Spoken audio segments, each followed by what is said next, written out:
Hi, welcome everybody. We're going to be here at 3 p.m. today. We got members of the media that will be down in location in Chongqing, in Nanbin Road area, and also the downtown area of Chongqing. We have a few reporters that will be joining us at 3 p.m. Beijing time. Throughout the day, we will have a panel discussion as well. Matt from Jio Nations will be joining, and Lee Barrett will also be joining. I appreciate everybody that's come to the channel today on short notice, and I hope that things are going to improve here soon in China.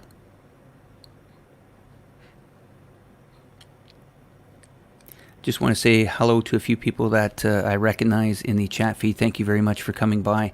Lori, thank you for coming to the feed today. Wheels, thank you very much. Thomas, nice to see you. And Timothy, Brandon, thank you very much for joining today. We will have a panel discussion, guys, as I said earlier, at approximately 3 p.m. Beijing time.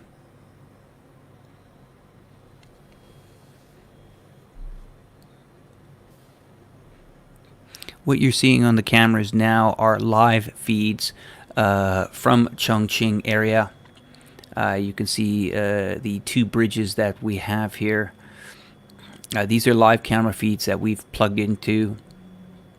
Matt and Lee Barrett will be on in a while here. I just wanted to give you some pre-coverage of the area before they will be joining the panel here at 3 p.m. in Beijing time, to give you more of an update on what's actually going on right down on location. We've managed to reach out to some of the local media there, and they will be giving us some updates on the ground.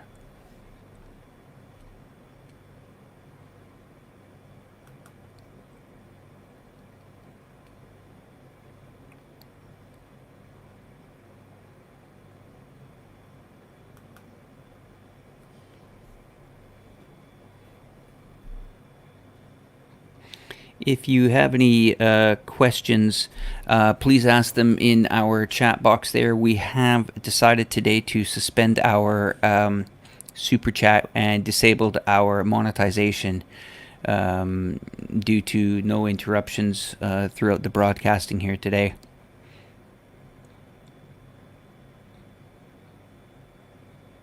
Thank you, Gray Fox, for welcoming me back. Greatly appreciated. Thank you.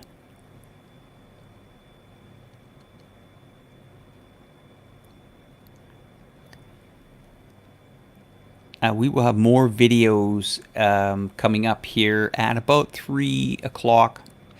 We've actually got a lot of photos from the city, and we're hearing that the river has not reached this point until the last point in 1981 was the last time it's reached. Matt will be joining the feed here, I believe, in probably 15 to 20 minutes. And then at 3 p.m. Beijing time, we will have someone right down in the streets of Chongqing reporting from their mobile studio. So we're going to try to give you guys the best coverage as possible.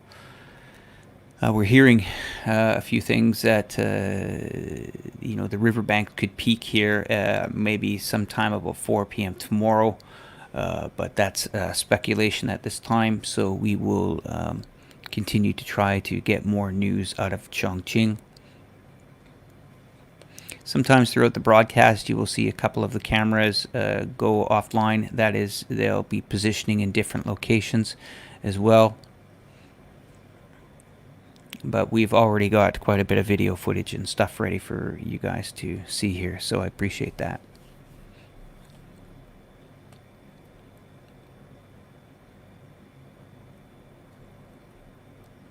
I'm not sure what you mean, Ray, but cheers to you also.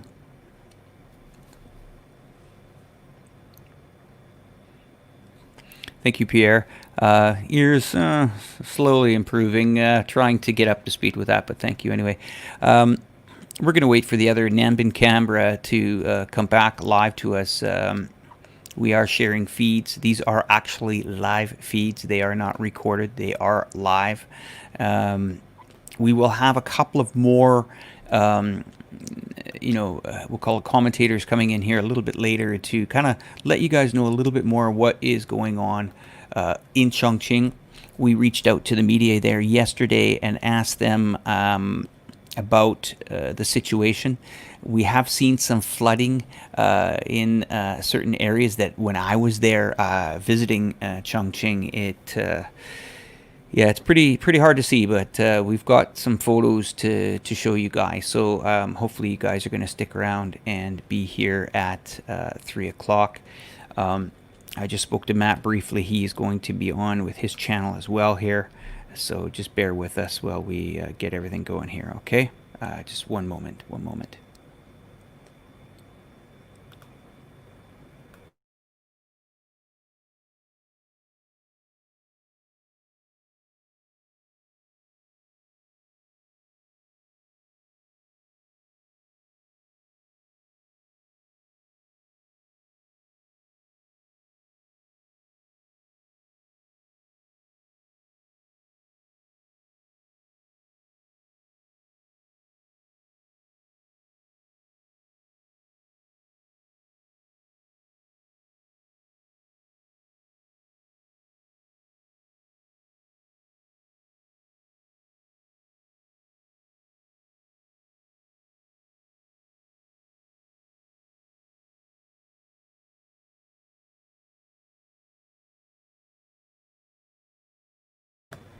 Okay, everyone, I'm going to try to bring up some of the latest streams from downtown, so just bear with me here. I'm just going to kind of queue it up and see if we can get the video to play, okay? I'll just be 1 second. Just trying to run this whole control desk for you guys, so give me a sec.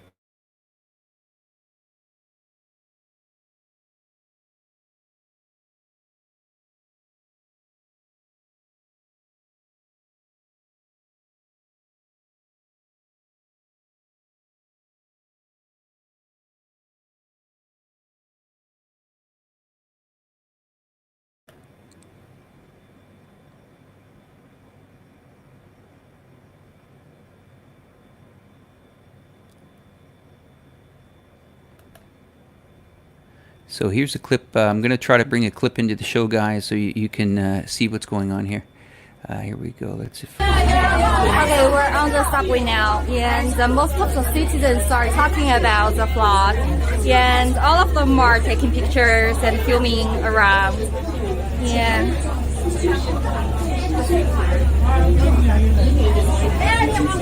I need to find that spot.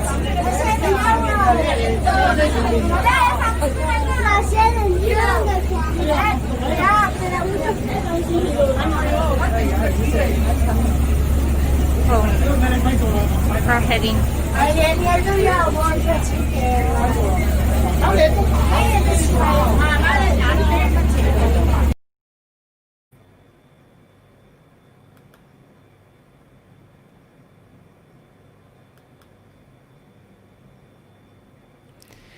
Okay, obviously that was one of the local transportation there in the city. As these clips come in, I'm going to continue to download and play them for you guys. I will try to find us some good background music as well, so just bear with me, okay?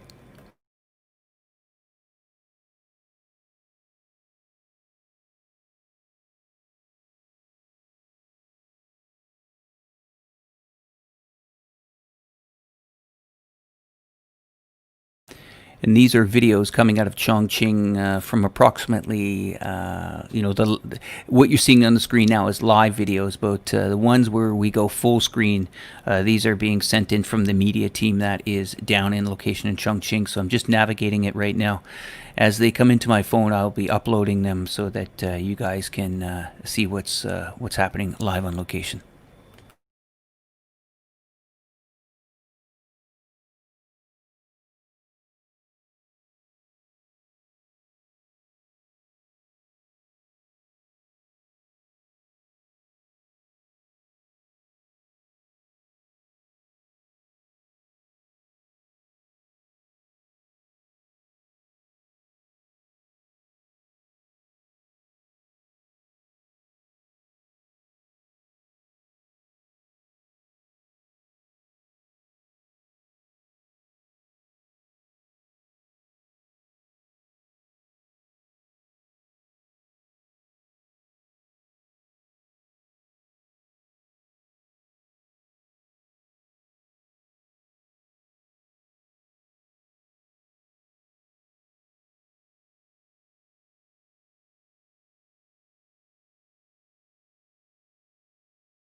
Hi everyone. I'm not ignoring you guys. Just getting some clips ready to go here.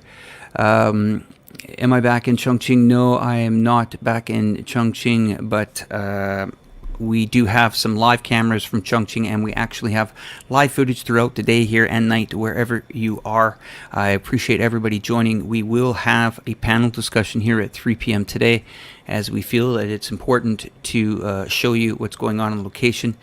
You can see by the cameras on the screen right now, they are pivoting to try to get the best image. They do have a zoom capability, as well as we do have lots of live video footage coming in. I'm currently uploading it as we speak to our servers, and I'm going to play you another clip here on location. Okay, here we go. This is inside the subway station. I can see the gas station there, and there used to be some construction going on, but now they're underwater now. Okay, trains here. You can see the water all under the bridge.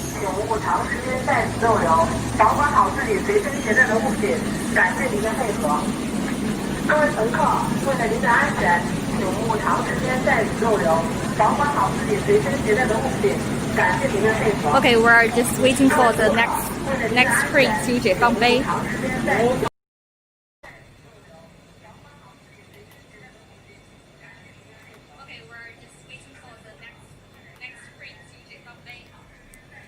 Okay, everybody, so what we'll do is we'll continue to upload some clips for you. These are coming in live to my mobile. Thank you, Lan. I am slowly improving. Hi, Donnie. Thank you for joining the program today from Regina, Saskatchewan. Thank you. What you're seeing on the screen now is this live footage out of Chongqing Nanbin Road and the Dongshuanmin Bridge. As you know, Chongqing is a city of bridges. It's also called the Fog City. It is a mountainous region as well.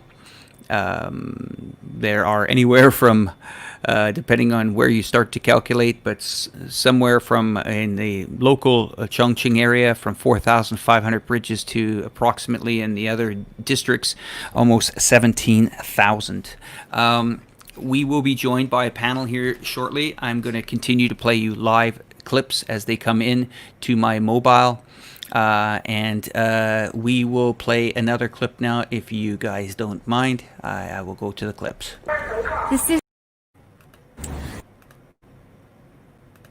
Hi, this is Sasha from my Chongqing. I was driving from the Huanghua Bridge, and I cannot filming because I'm driving alone. And I just park it, and I go to the Huanghua subway station, and you can see the plot is almost like this. The garden under the subway station is underwater now, part of it, and I will show you guys what's happening from Huanghua to Jialing Bay along the Yangtze River, because I believe it's heavy rain in this morning, and half of Yuzhong district it was like great effect the Yuzhong district, and I'm in Huanghua station in Yuzhong, and we'll just take a look what's happening.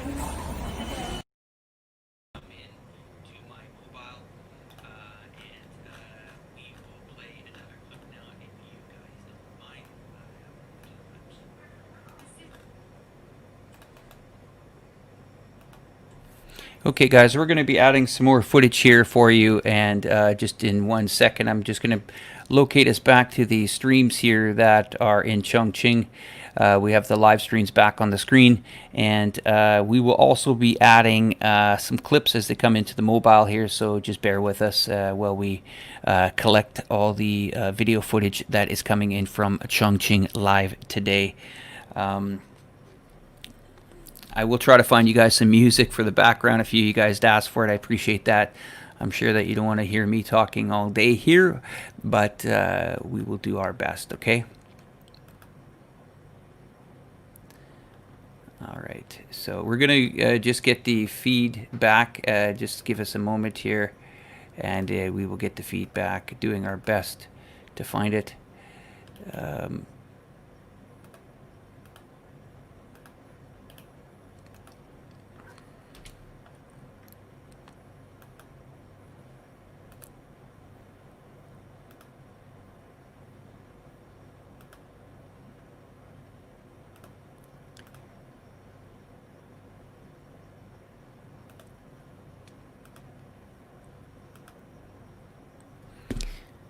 Okay, I'll be coming at you guys with more downloads here of actually footage that I'm finding through our correspondents and friends in Chongqing area.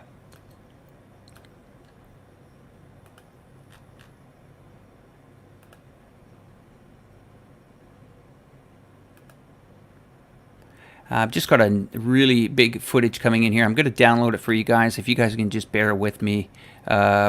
I'm going to bring it to you in about, let's say about 30 seconds, so just stay put.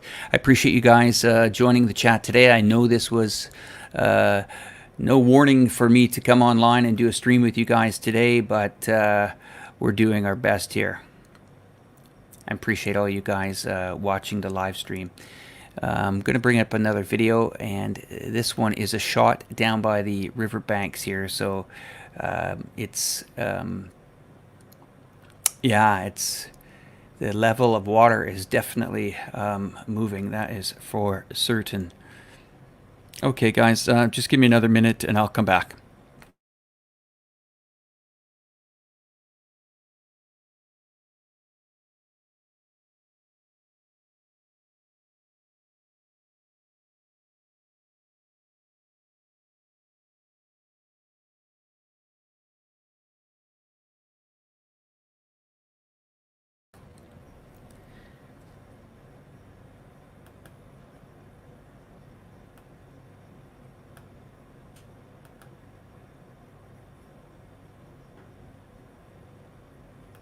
All right, guys, here we go with another clip.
Okay, we're on the subway now, and most of the citizens are talking about the flood, and all of them are taking pictures and filming around. And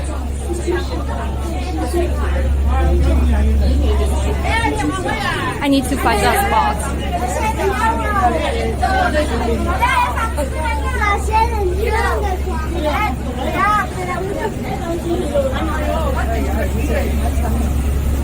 Oh, we're heading.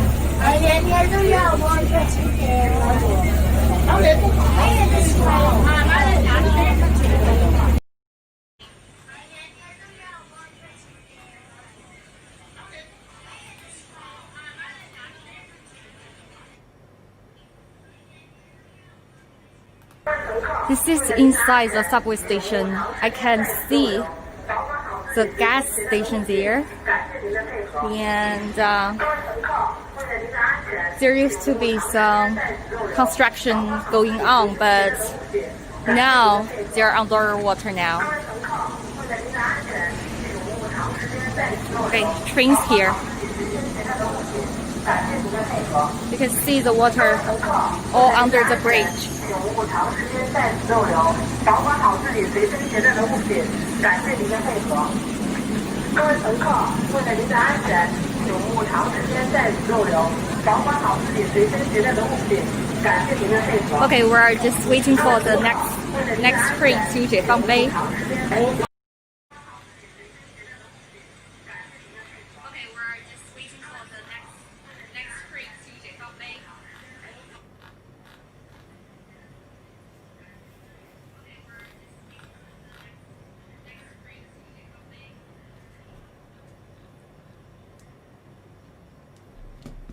Hi everybody. Okay, so we're going to be continually getting more live updates and video from the area. Thank you very much for coming into the live stream today. These are two live cameras streaming from parts of Chongqing and Chongqing district. They will be pivoting throughout the day. We will have at 3 o'clock today some live panel as well, 3 p.m. Beijing time today. I appreciate everybody in the chat area. Thank you for welcoming me back here. I'm doing my best under the circumstances. Yes, we are looking at the river here, and we do have some videos that are continually coming in from our friends and also our media friends in the city, and we will get to them as soon as possible and see what other stuff that we can find to keep you guys up to date. As we know, other media outlets are not showing everything. We will try to give you as much balance as we can here. We are relying on people that are actually in the city and reporting on the location. Please keep the chat, polite as we, anyway. Bear with me here. I'm going to be uploading a few more videos here in a second here. Also some photos to show you what's kind of going on in the area and the level of the river. And I will be back. No, I'm not back in Chongqing at this time. I can't get back into China, unfortunately, due to the border restrictions. But once China opens, I will be back there for a minimum of 6 months. Minimum 3 months for the first couple of cities, and then 3 months for the second set of cities. I just want to thank all my viewers for watching my videos over the last few months and becoming subscribers, and thank you very much as we hit the 25,000 subscriber mark as of this morning, and we will be having more videos.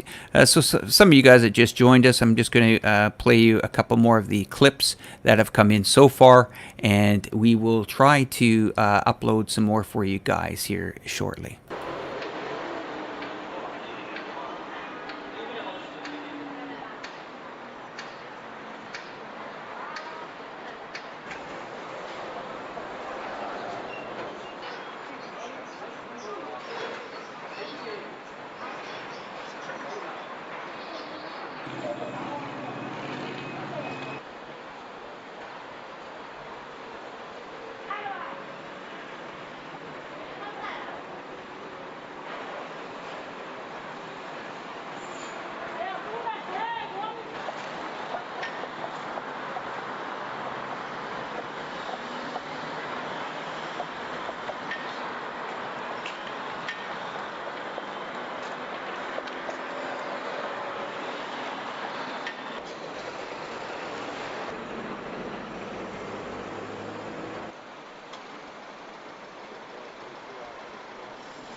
Okay, guys, that was the latest clip. I just would like to know from the panel here on the side, and you guys that are in the chat area, do you mind? Do you want to continue to watch the live feed of the rivers here, or do you mind me playing clips? I would be appreciated if you guys could let me know what you guys prefer, because I do have a mountain of clips coming into my phone now, so I will do my best to share them with you. They are live. These are live cameras. As well in Chongqing of two of the famous bridges, and the video that I'm getting in is actually coming live on location with some of our other contacts there. If you guys don't mind, I can play them for you if you're okay with that. Just need to know in the chat box there if you guys are okay with me if I continually work through that. We will do our best to share that with you. So give me a second, I will queue up some more video clips if you don't mind. Thank you.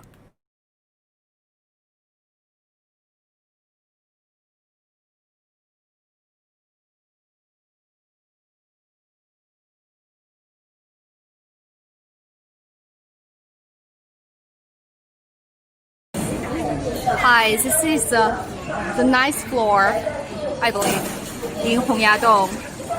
I've been told that the first and the second floor was underwater, but it looks good now. And the river road is clean now.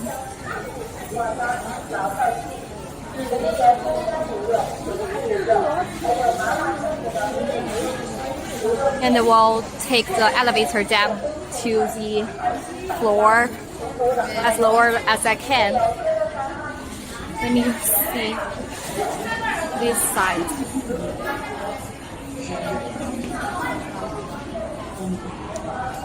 So here is Hongyadong.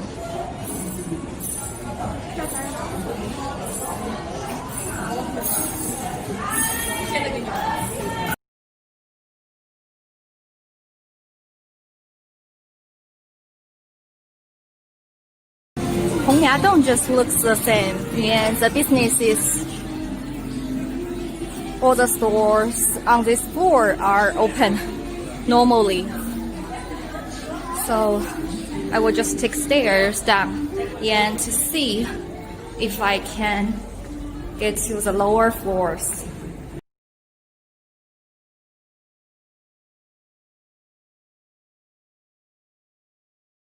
Hi, thanks everyone. So we have a couple more clips just currently uploading now to the servers to get out to you guys. Thank you very much for joining us. We will continue to bring you some more coverage here. Remember, at 3 o'clock Beijing time, we have more coverage coming to you. That'll be a live panel at that time. Live panel.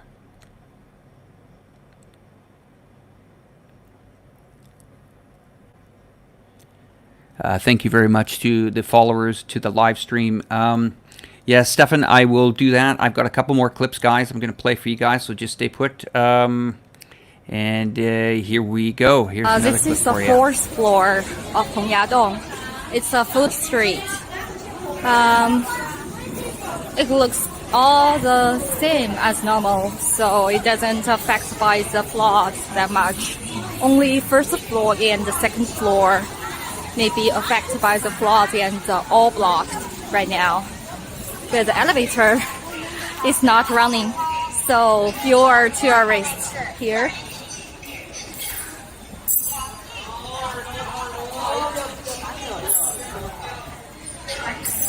So you can see all the shops are open. And here we are as the viewing platform, and you can see on my right hand is the Tiananmen Bridge, but I can't. Okay, here comes the subway under the bridge. I'm not sure if you can view it. Yes, subway is running into the station. And I found it's clear now on the river road, so it should be good right now. The flood just passed away, and the road get clean and doesn't seem to be a flood. So yeah, it's nice. I think the traffic will turn back to normal as soon as possible because you can see no cars, no any.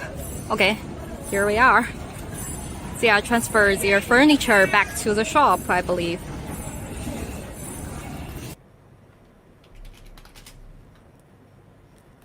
So this is Sasha from my Chongqing at Hongyadong, Chongqing, for the vlog reporting on August 19.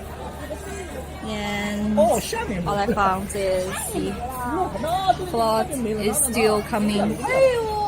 And I thought it's passed through, but it's still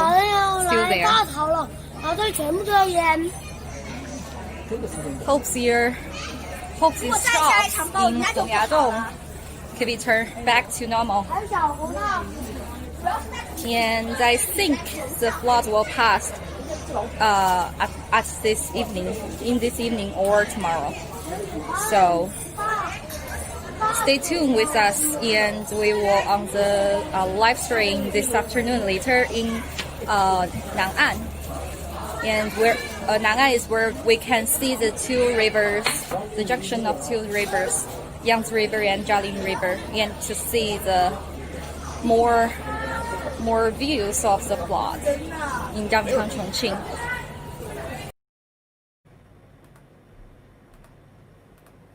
Okay, so guys, welcome back. I'm going to try to get Matt from Jialing Nations to join the feed here.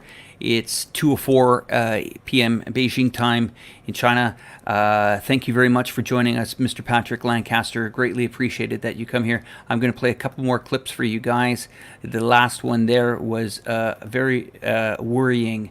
We'll play a few more clips, and we will be bringing in, it looks like, Matt here very shortly. Okay, we're on the subway now, and most of the citizens are talking about the flood, and all of them are taking pictures and filming around. And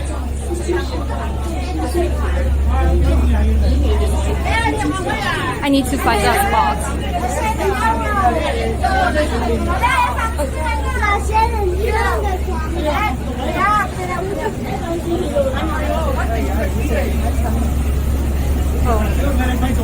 Perfect.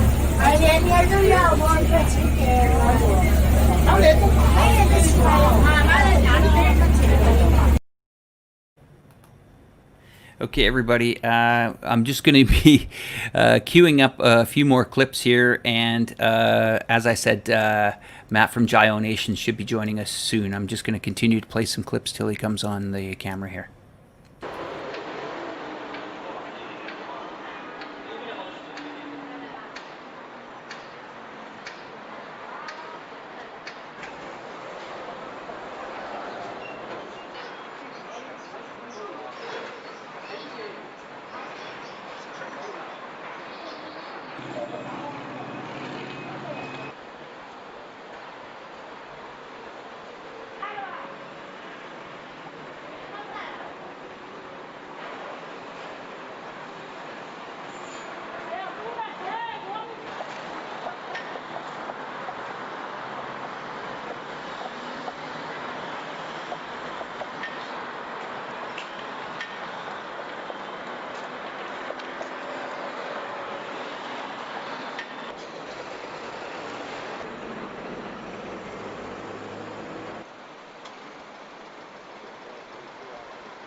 Okay, everybody, we are going to go to another clip here. This one is a little bit more detailed, and you can see what seems to be going on in the area here. 1 second, here we are. Wow. I found a spot inside a shop. So here we are. And see the water is still here and get on the road. And these are the rooftop of those shops on the first floor of Yadong. So as visitors, we cannot going down, and all visitors and business owners are evacuated earlier before the flood forecasting.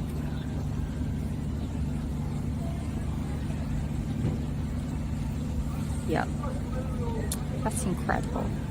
Never seen this before.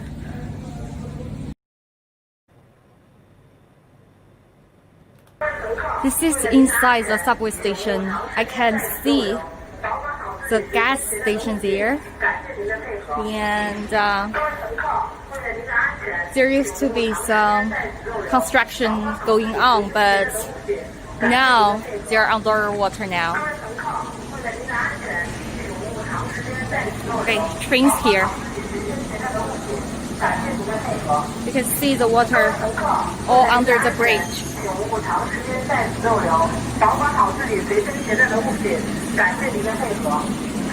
各位乘客，为了您的安全，请勿长时间在此逗留，保管好自己随身携带的物品，感谢您的配合。Okay, we're just waiting for the next train to Jialing.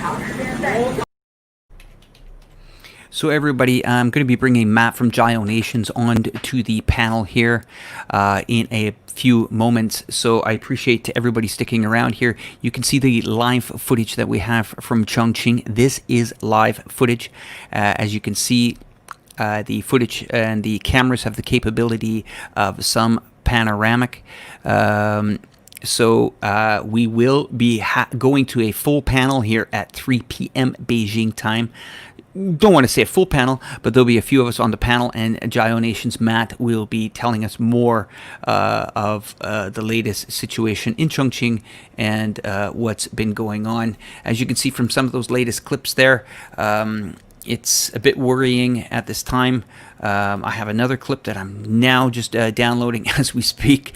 So guys, I'm trying to manage the show, manage everything, and get all this done. Someone said Matt and the Barretts were on ground floor at Hongyudong a week ago, and now that place is flooded. Yes, there is some massive flooding going on in certain areas. That's why we felt we wanted to bring the cameras to you, and the local media has also asked us if we would be interested in showing some of the live feed as well. We may not be a major news outlet or even any of the Western media that maybe some of you guys watch or whatever, but we do try to give you as good as camera visions and views as possible. That's why I am uploading these clips as we speak, just to show you what is going on location there as we speak. We will have more about the what is going on locally because we do have someone down there on location, so that is going to be very helpful.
Okay, guys, if you're ready for another clip, I'm going to bring it on, and here we go. All the people around are taking pictures, filming. All of them are doing this. And you can see the crews so close. And it seems like we're on the same gate. But it's not. It's Hongyadong. And it doesn't looks like this as usual. Yeah. Okay. I will find a spot. 我好像是蛇一样的，蛇不知道还有什么他就干嘛去啊？你拿不过来是拿着老鼠啊？老鼠， What's that? What's 我 is that is moving? 那不是走的那个，一见它水涨水那个是啥的？那个是鱼我也不得的，风是下去了那种，那个。下去的 Everyone's talking about that. It looks like a snake, but I'm not sure. 肯定噻，那肯定把它赶到河出来噻，后头你赶不到它，除非是很远那个老鼠的路。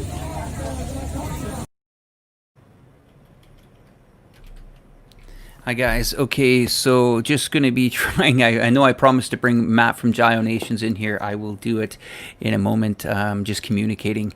At the same time, I'm running the back end studio and uploading clips and videos coming in from the location that were recorded here on the 19th of August, just a few moments ago. What you are looking on the screen right now is live coverage and live video stream from downtown Chongqing. I'm going to play another clip for you guys, and hopefully I can get Matt back here momentarily. So this is Sasha from my Chongqing at Hongyadong, Chongqing, for the vlog reporting on August 19th. And all I found is the flood is still coming, and I thought it's passed through, but it's still there. Hope these shops in Hongyadong can be turned back to normal. And I think the flood will pass at this evening or tomorrow. So stay tuned with us, and we will on the live stream this afternoon later in Nang'an. And where Nang'an is where we can see the two rivers, the junction of two rivers, Yangtze River and Jialing River, and to see the more views of the flood in downtown Chongqing.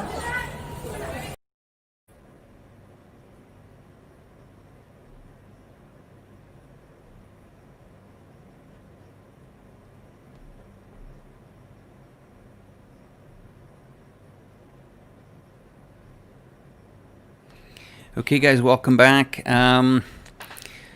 Matt's almost ready. He's just setting up his microphone and his camera, and he is been in touch with a lot of the local media. Let me just have a look here. All right, just going to see if I can get him streaming. I'm just going to give him a quick call here. And guys, just stay with us because Matt from Jialing Nation is coming up. So just one moment.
Hey everybody, I just got off the phone with Matt from Jialing Nations. He'll be jumping on here in about 5 minutes, so he's just getting his camera and everything ready to go.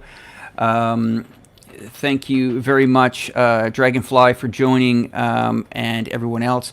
I'll continue to play a few clips here while we get things going. Thank you very much. As you know, Chongqing is a very, very big city, and all the districts combined, it swells to well over 30 million people, almost the population of Canada. So I'm going to just fire through some of these clips from the start, and I will be chatting with you in a moment. Okay, we're on the subway now, and most of the citizens are talking about the flood, and all of them are taking pictures and filming around. And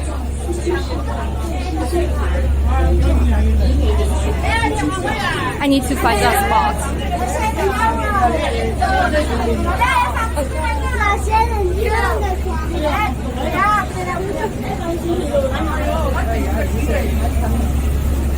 Oh, we're heading.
All right, everybody, welcome back. And you are continuing to see clips coming in from Chongqing.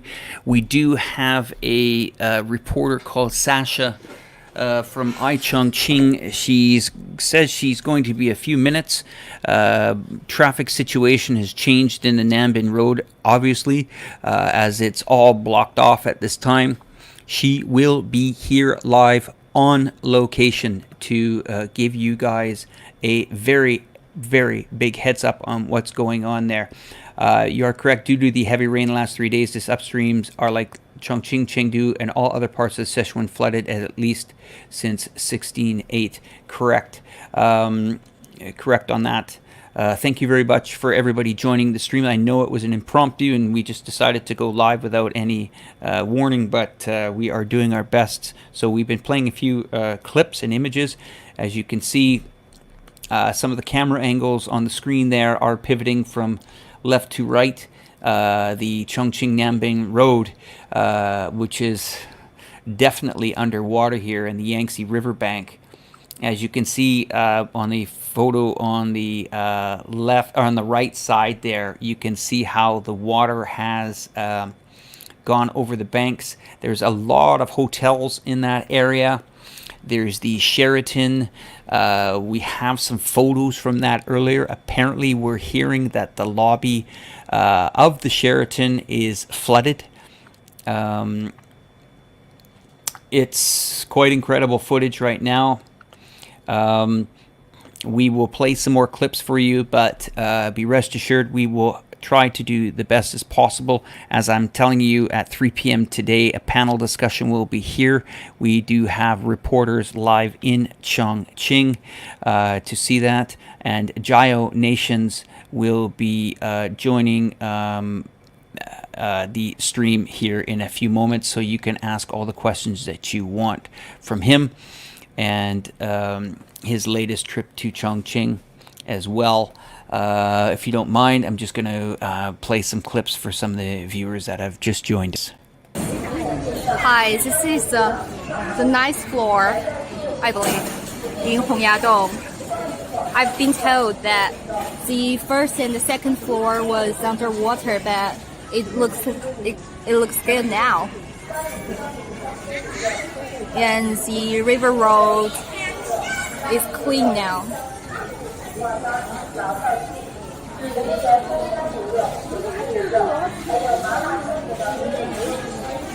And we'll take the elevator down to the floor as lower as I can. Let me see this side.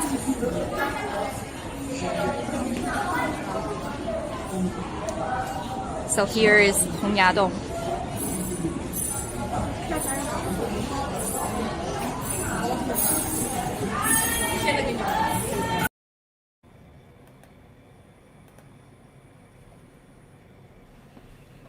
Okay, guys, welcome back to the stream here. We will be getting these live streams going as they fluctuate.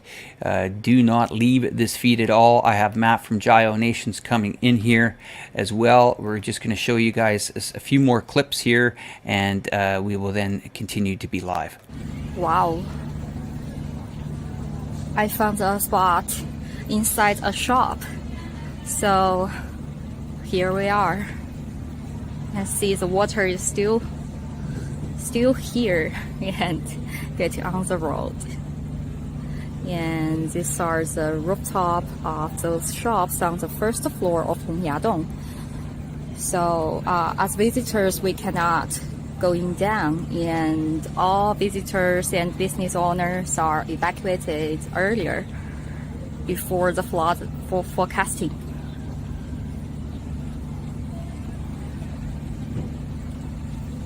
Yeah, that's incredible. Never seen this before.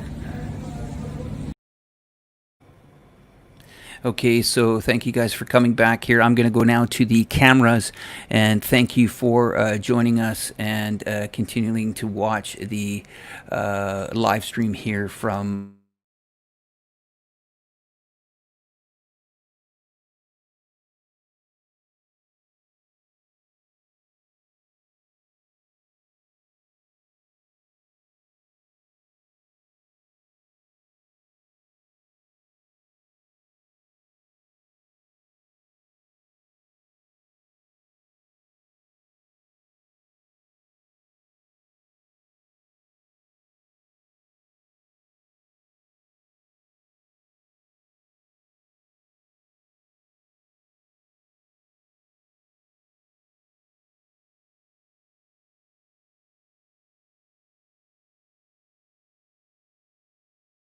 So I'm back here. Just going to be a second here lining up the stream here. So one moment, just bear with me. Matt, you good to go? Thumbs up, Matt. Okay. All right, we're going to bring you on the screen. Are we online right now? Are people watching? Not sure if I hear you there, Matt. One sec. Can you hear me? I don't hear Can you hear me? for some reason. Try again. Can you hear me? Okay. Yeah, we got it. Okay. Okay. Okay. Do you want me to bring up, do you see behind the stage there the, I believe we're live on my page, so everybody, this is Matt from Jiao Nations. I'm going to hit the live button on your channel as well. Are you okay with that? Yeah, I'm fine. Let's go. Okay. All right. All right. So, 1 second. Let me just cue that up, and we will see what we can do here. All right. So if you're just joining us, everybody, this is Matt from Java Nations coming in. You've been watching reporting coming in from Chongqing, and this is the coverage. We have some clips, and I think Matt will tell you in a moment what is happening here. Okay, Matt, give me a moment. You can continue to talk with the panel. I'll try to work out your feed for you here. We might have to go to another feed. I'm not sure, but just keep going here, and we'll. All right. I'll get. I'm you going to go full connected. screen, okay? Yeah. Take me off. Yeah.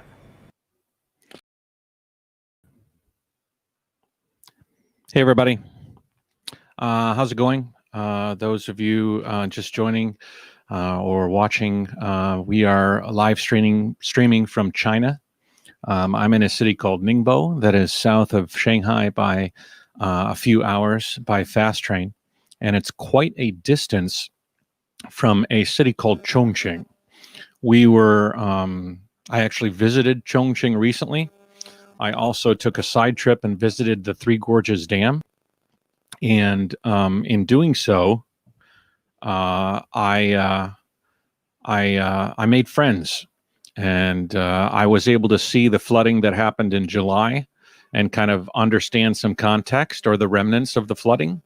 And the flooding in July was horrific, and downstream past the Three Gorges Dam, it created a lot of chaos.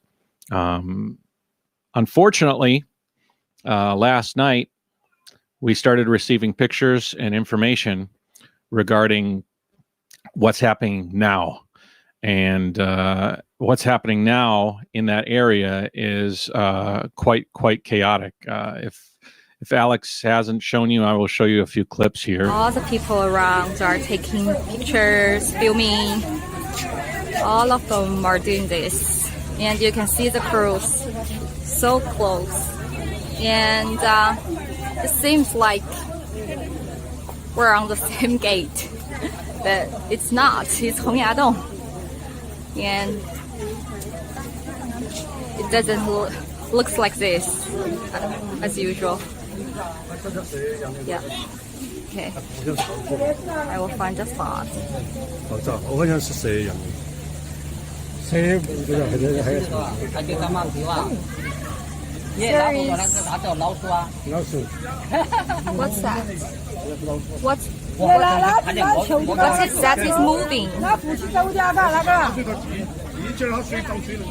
那个啥叫那个水我也不得风是下去了那种。那个。 下去的 Everyone's talking about that. It looks like a snake, but I'm not sure. 肯定噻，那肯定把它赶到河出来噻。后头你看不到它，除非是很远那个老鼠那边。So what you saw there was quite interesting.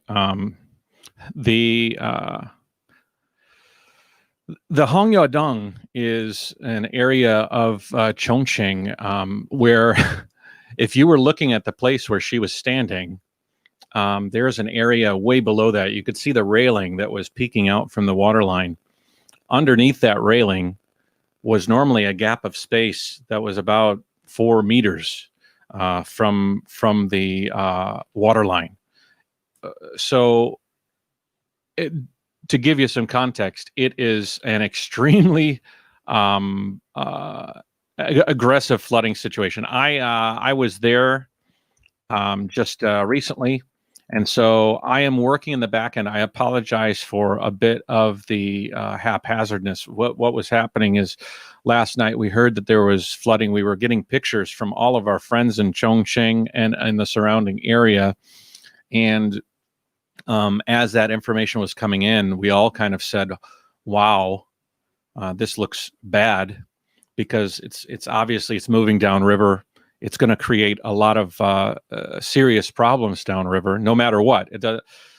I think people need to understand that no matter if there's a dam in the way or not, there's only so much a dam can do. And even the Three Gorges Dam, which had been, I think, dispersing. It's basically what these big dams do is they try to take the water down as much as possible, and then they look at weather patterns as the water comes in, they're trying to compensate that water so that you don't top over the dam or get any problems. I was watching the live stream of the Three Gorges Dam yesterday, and I could see all, I think, 10 floodgates, which bypass the turbine systems, and it's just floodgates are just sending water downriver to try to allow space for what we're watching in Chongqing last night to head towards it. So Alex is in the background, Alex from Reportify Media, and we're going to have Lee Barrett join us, and we're going to go through some clips. I'm going to pull some pictures so that you guys can see some context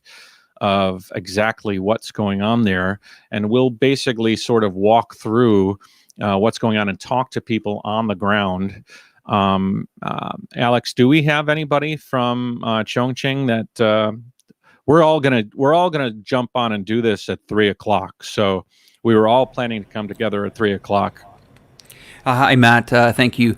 Right now, Yeah. what I'm currently trying to do is get us connected to Sasha with iChongqing. She is going to be rather probably 10 to 15 minutes delay due to, No problem. of course, the traffic situation that has changed on Nambin Road. She is the one, everyone, that is the girl in these videos here that is giving us her time today to help us show what is going on live in Chongqing. These aren't old video clips. These are all from, recently, maybe as early as an hour ago or even 20 minutes ago. So we're going to be, moving back and forth. I'm here to assist Matt, but Matt knows quite a bit about this area and how it goes. So I'm going to hand it back to you, Matt, and I'll try to bring in Lee Barrett here shortly as well. Thanks.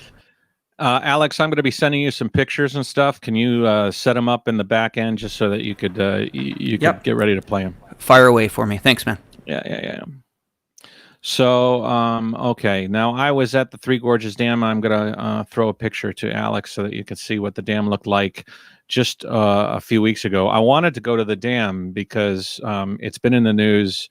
Everybody's been worried and concerned and a bit apprehensive about what was potentially going on with the dam, and I wanted to see it for myself. My impression, which is, an objective observer, was that the dam was strong, but I don't think that I see the dam failing. But I also understand the reality that it's a wall that's made to contain most situations, and there's a point where you can't contain the water anymore. So you've got to let it go and let it kind of flush out. And so and that's where tragedy is on the other side of that for everything downriver. For those of you that don't know geographically, all right, hold on. For those of you that don't know, Lee Barrett just messaged me. He's setting up his stuff. For those of you that don't know geographically, the Yangtze River. You know what? I can share a map. I'll share my little tab here. Share screen. Chrome tab. Okay, so we'll just do that, and then we'll go here. Okay, so if you're looking at this, okay, this is a driving distance from Chongqing to Yicheng. Yicheng is where the oh, that's wrong. That's Yicheng. It should be Yicheng. I'm sorry. Let me take that actually out. We'll just start fresh so that you can see what we're looking at. So I'll kind of show you where I am and where everybody is, and you can kind of get an idea. So this is China. Alex, you okay? Yeah, I'm good. I just loaded that picture up for you. Okay, cool. So this is China.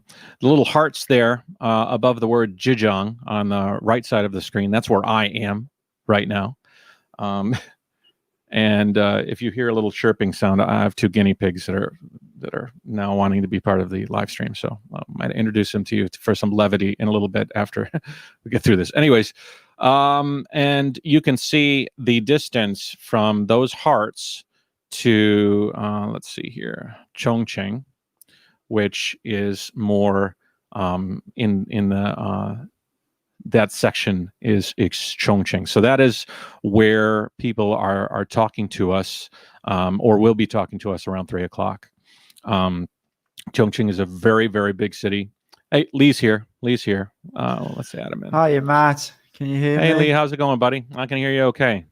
Okay, listen, sorry, guys, but the camera I normally use, it seems, has a problem. So I'm coming to you from a laptop camera. So if the image is not great, then I apologize for that. It's okay. It's okay. But, It was. So I was just telling everybody about a little bit about geographically what's going on, and you know, Chongqing is a very large spot of land. It's regarded as the largest city in the world, like 30 million people. But it's a large population center. The Yangtze River actually runs through it and across the main city of Chongqing, the downtown area. just to let people know, though, the downtown area, it's about 9 or 10 million. Is that right? Yeah, I think so. Yeah. A lot of people. A lot of people. As I zoom in here, you can see that there's another river that comes in from the north area, and then you have the Yangtze River that's going past. So if you look at the video, I just showed them a video of Hongyadong, Lee, and okay. And Hongyadong is totally flat, is totally flooded. I mean, like extremely flooded. I'm looking for a picture to give to Alex. Can you talk for a little bit while I find that picture and send it to Alex? Just give me 1 second, Matt. Just tweaking a few bits here so I can. No worries. Yeah, no worries, guys. What I'll do is just to let you guys know, at approximately 3:15 Beijing time, we're going to be bringing Sasha in from Chongqing. She's the one that has been sending video clips in that we were playing earlier. She has had to reroute to the location she wanted to go to due to the rising level of the water. We've tried to put this together as quickly as possible, and when you first joined us on the show, you did notice that we were streaming a couple of live stream cameras from various locations throughout Chongqing, and we will continue to do that. What we're actually trying to do is, some of you all requested earlier, is can we get somebody on the street? And that is exactly what we're doing. So it's a little bit tricky. It's not as easy as you think. We're all in different locations, and the streaming person that's doing streaming for us, bear with her because it'll be her first time as someone down streaming a flood. So let's give her the benefit of the doubt. Over to you, Matt and Lee. Okay, go ahead. Yeah, I just want to say that it just shows you how quickly things can change. Just a week ago, we were in there in Chongqing, and the water was way lower, and within no time at all, it's way up. It just shows you how things can change massively quickly. I mean, we actually went to Chongqing sort of expecting to see some of possible flooding, and what ended up happening is that we were in a lull period where all the water from the July floods has passed through, and it was quite normal. China does have the ability to recover pretty quickly from pretty massive disasters, and so they did that, and I was sort of thinking that they were through this, Lee. Like, I was surprised when I started hearing news and buzz that there was more water on the way. Here's a great picture. I'm going to send it to Alex here real quick. Okay. So, so back to the map here.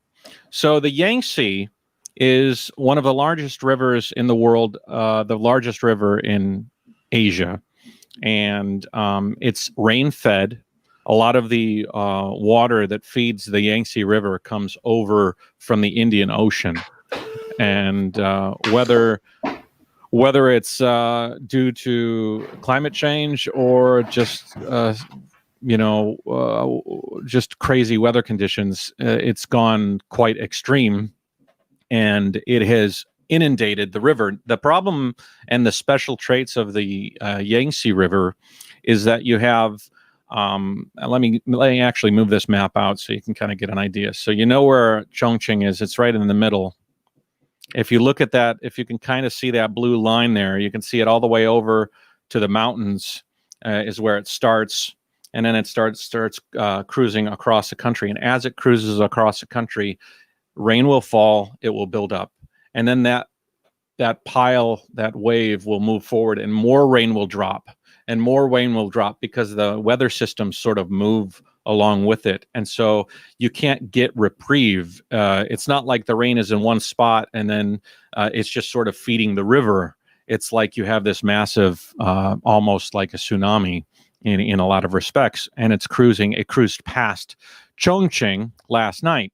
Now it's got another few hundred kilometers before it reaches the Three Gorges Dam, which is downriver. If you look and you can read some of these words, you can see the Yangtze and then Yichang. I'll show you where the dam is there. Yichang, just up from there is a county called Zigui, and that's where you'll get the Three Gorges Dam, and we'll take a look at that. So where's Zigui? There you go. And if you go to the terrain map, you'll be able to see the actually makeup of the dam. So let's see here. And so I know from visiting the dam that the water level when we visited was around 170 meters from the base, from like the bedrock of the river. And what they'll do is, like I said, they'll open all the floodgates and try to allow as much water to go through so that they can drop down the reservoir. So if you guys don't realize this, the reservoir portion of the Three Gorges Dam goes back like 660 kilometers, 600 to 606. I mean, think about that, Lee. I mean, we remember that, right? That was an incredible amount of water. Absolutely, it's massive. You know, it's you got to think of how wide it is. That stretches back 660 kilometers. You know, that's an insane volume of water. Absolutely insane. And so what's going to happen now, or what is happening right now, and when we get Sasha on, she can kind of fill us in some more, is that pile of water, that just pile upon pile of water is now moving east. And that water is going to go past Yichang. We were there in Yichang, me and Lee, and I have a feeling that they're going to get smacked with some pretty aggressive flooding there. And then that water is going to move on through, and it's going to continue going through the countryside. In a lot of these places where you see a lot of the river kind of tributary off into these small little river extensions, like little tributaries, you're going to have all of those swelling, and you're going to have the villages in a lot of these areas that are going to be impacted really hard. Obviously, all of our best wishes go out to everybody that is going to be or is in the middle of some troubled flooding. Then you're going to get to Yueyang and Wuhan. Wuhan is the city that's been in the news because of the whole beginning of the virus situation, and Wuhan is going to get walloped. And then the Poyang Lake here is another one. If you see it down below, the water is going to flow on through, fill up the lake. I think Tai Lake as well. I don't know if Tai Lake actually gets it, but I do know that the Yangtze comes up around Nanjing towards the top of the map. It'll wind through and expel into the ocean around Shanghai. And so I'm not sure if Shanghai will see any of it, because it is sort of like right as it's expelling. I'm sure they're going to get some heavy waves there. And I mean, waves as in like rising and rising waters. And I'm in Ningbo, which is south of there. And so I'm not in this city here. It's a beautiful day, which is kind of surreal to see such a beautiful day when, you know, the world's having an expected, or at least China, certain parts of China are going to expect some heavier stuff. Got any points here, Lee? Yeah, I think what I'd like to say, a lot of people do are very critical about this dam, but I think what you've got to remember is this dam gives the people, the authorities who are monitoring all the water flow, it gives them some level of control over. And okay, when they built the dam, they thought that it would stop all flooding, but over the last sort of 10 or 15 years, there's been a massive amount of climate change.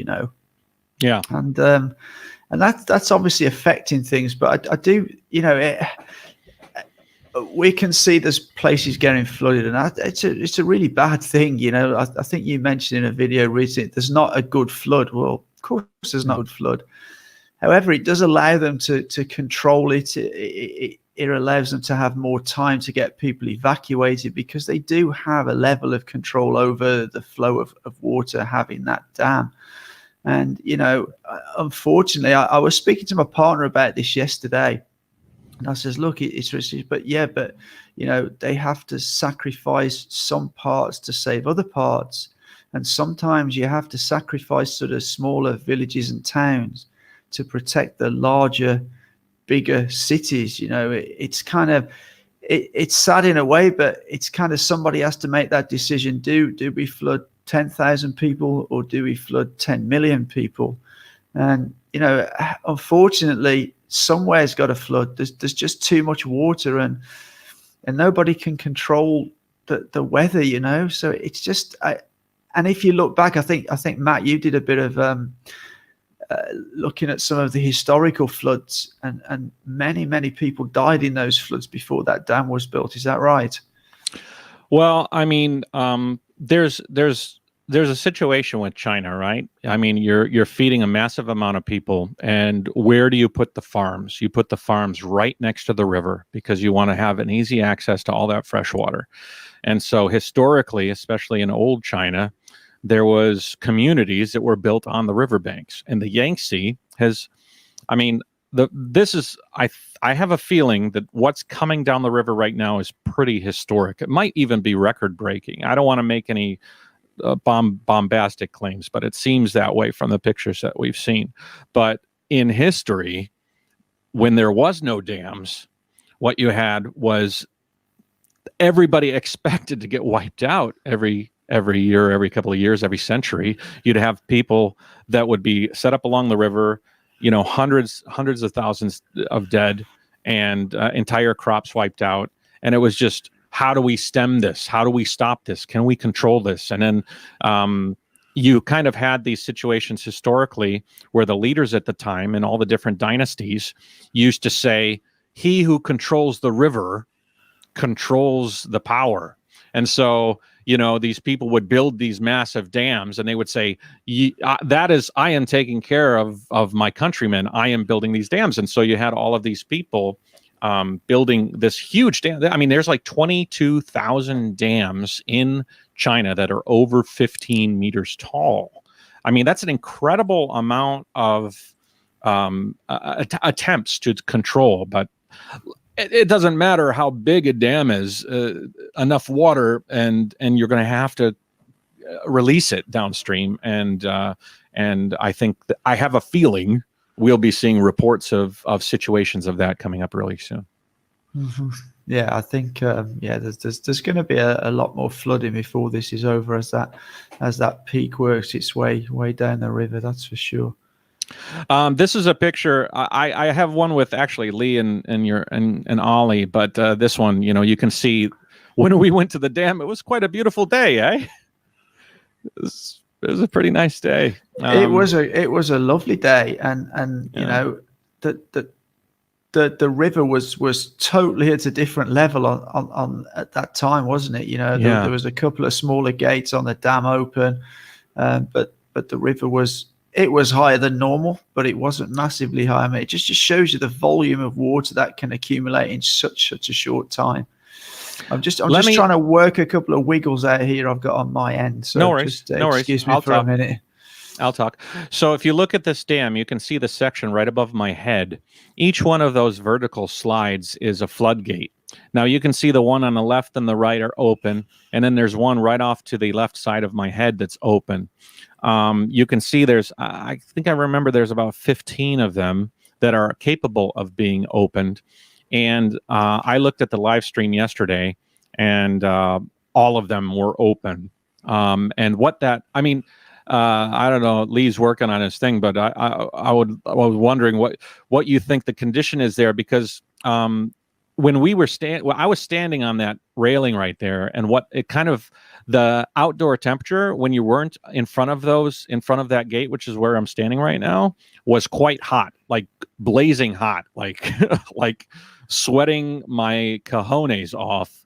And when we stood there, because all of that water was being ejected from the floodgates, you had like the swamp cooler effect, and it was chaotic. And I can only imagine how chaotic it is now, as they're just doing whatever they can to flush as much water through the dam as possible to compensate for the flooding. It's got to be crazy.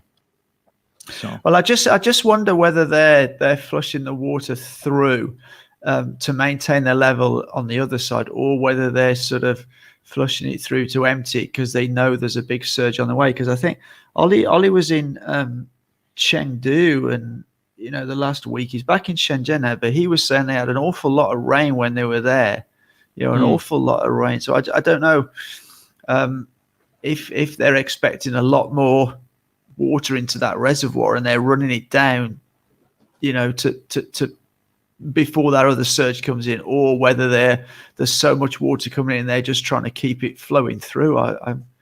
I have a feeling that the water's there already. It's about what was it? The distance to the dam from Chongqing is about 600 kilometers or so. It is, yeah, something like that. So if the water we knew last night was passing and just starting, it's got to have hit the dam. That's another thing. We're going to bring on a girl from Chongqing, and she's going to answer our questions. And so if you have any interesting questions that you'd like answered, I mean, my question would be, has it hit the dam yet?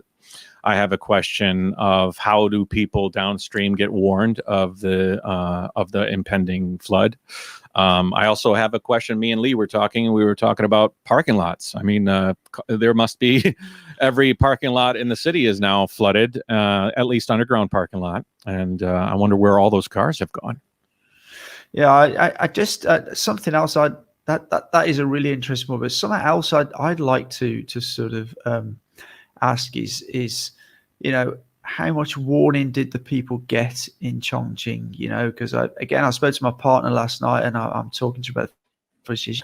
I see the news, and the government have got the army out, and they're doing a lot of things to try and alleviate the floods and help people as much as they can.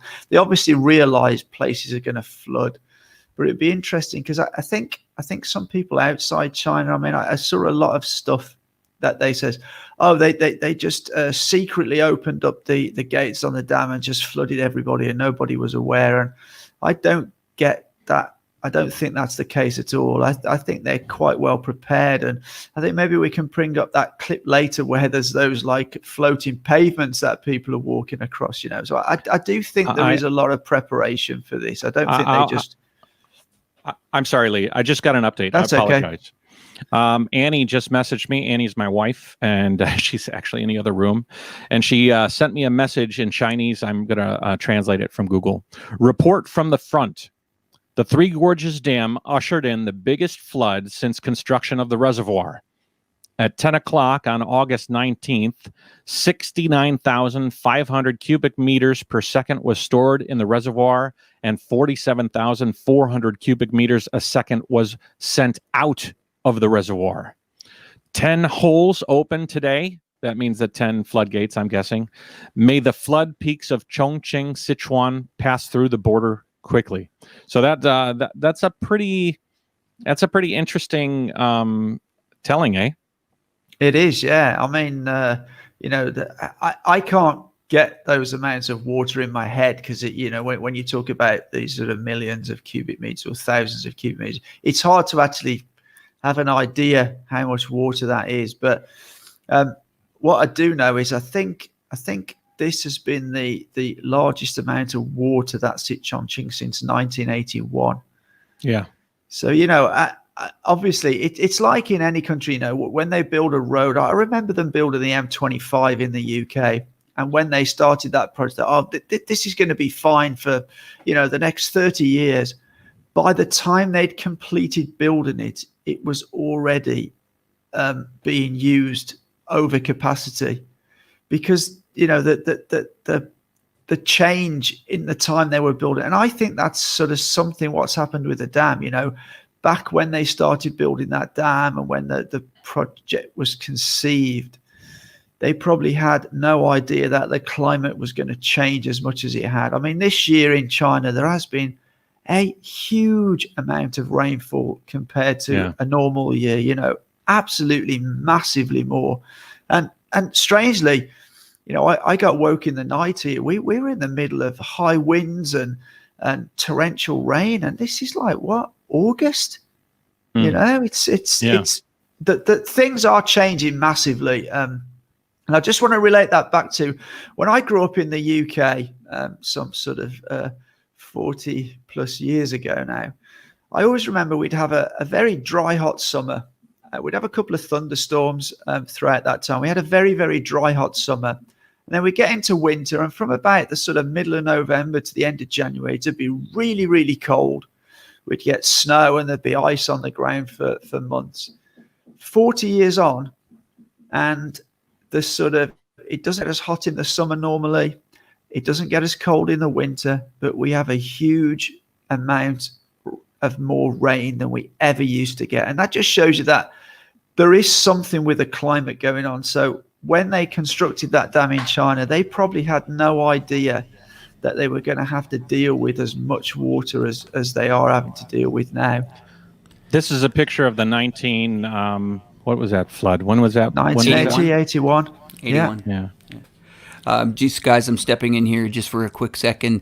Just to let everybody know, I am here, but I'm behind the scenes helping out as we are trying to connect another channel.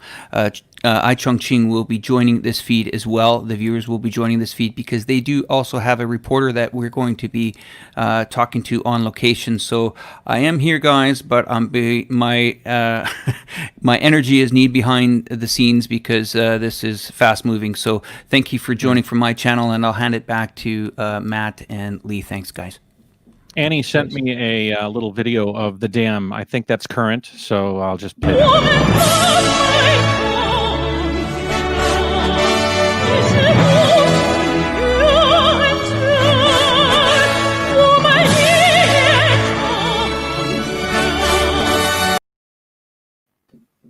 All right, I gotta dig that music. I didn't know there was music behind it. Hey, you know what, Alex? Could you load up that clip of the road that was that floating roadway? That was Lee. You gave me that clip, right? It was, yeah. That was that was something that was on Douyin actually. Yeah. It's a friend in Chongqing sent me that. For those of you that don't know, Douyin is TikTok. So in China, it's called Douyin, and in China, everybody uses it. It's like the Twitter of more than Twitter. It's almost like the video Twitter of China. Anyways, can I show a picture here, Ali? I just want to show something here. Yeah, sure, no problem. Okay, I took this picture in off of my drone when I was. Alex, or Lee, I think you were with me. I think when I was flying there, maybe. Yeah. We were at the restaurant. Yeah. If you look down and to the right, you see those under areas. There's like a red awnings and a brown awnings, and next to that little open area, that's where me and Lee and Ollie were set up flying. Yeah, we were standing there, weren't we? Flying, man. Yeah. So if you look, you can see the road, the red bridge, and then the roadway. And then you look at those pylons, and then you see the under area where those it's like an underdecking, like a foundational thing on alongside the river. That is if you look at the size of a car going down the road, you can extrapolate how high that is. Now, if you look, you can see the brownness that is on the pylons. That was the flooding that was in July. If it's hard for me, I can't zoom in on a picture, but Lee, I think that's pretty good, right? You can understand that? Yeah, absolutely. Yeah, okay. I mean, that just gives you perspective of how much it'll have rose when we see more images. Well, now I'm going to show you a video, Lee. Check this out. This is Hongyadong right now. All the people around are taking pictures, filming. All of them are doing this. And you can see the crews so close. And it seems like we're on the same gate. but it's not. It's Hongyadong, and it doesn't looks like this as usual. Yeah. Okay. I will find a spot. 我知道，我好像是蛇样的。蛇不知道，还有它就这么丢啊。你拿不过来是拿到老鼠啊。老鼠。What's that? What's 那 it that is moving? 那不是周家的那个，那个是啥的？那个是鱼我也不得的，可能是下水道那种。那个。下水道 Everyone's 是 talking. So Laoshu is a mouse. So that was a mouse or a rat that was, I think, swimming through the water. But was that incredible, Lee? I mean, that. Oh, absolutely. I mean, it's just, I don't know what to say. So let me show that picture again. And now what you saw there was, if you look in the center of that picture, those mess of very busy, like complex buildings right next to the bridge. She was shooting that video from inside one of those buildings, and the roadway, the highway where the cars are driving, was gone. Just to give you an idea of how high that water is that's heading down the river.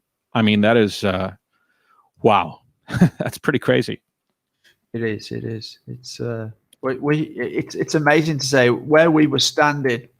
Now we'd be completely underwater, wouldn't we? Yeah. You know, I'm on a 19th and think floor. about all those bars and restaurants that were all along there where we were walking, because we actually used one of the tables, didn't we, to put our stuff on?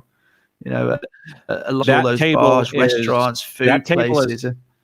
Yeah, that table is what, 4 or 5 meters underwater right now? Maybe? Yeah, that's kind of incredible how much that water has rose up, man. Whoa. Yeah. Alex loaded the video of the pontoons. Now, the whole objective of this is to show you what's happening, right? So there's good news. Good news being like positive stories of people triumphantly coming through this. There's probably going to be some horrific news that'll come out later after the flooding kind of, the whole idea of what's happening right now is settling in.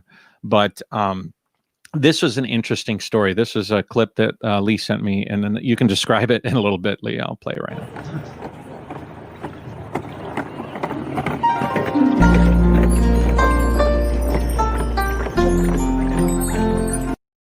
抖音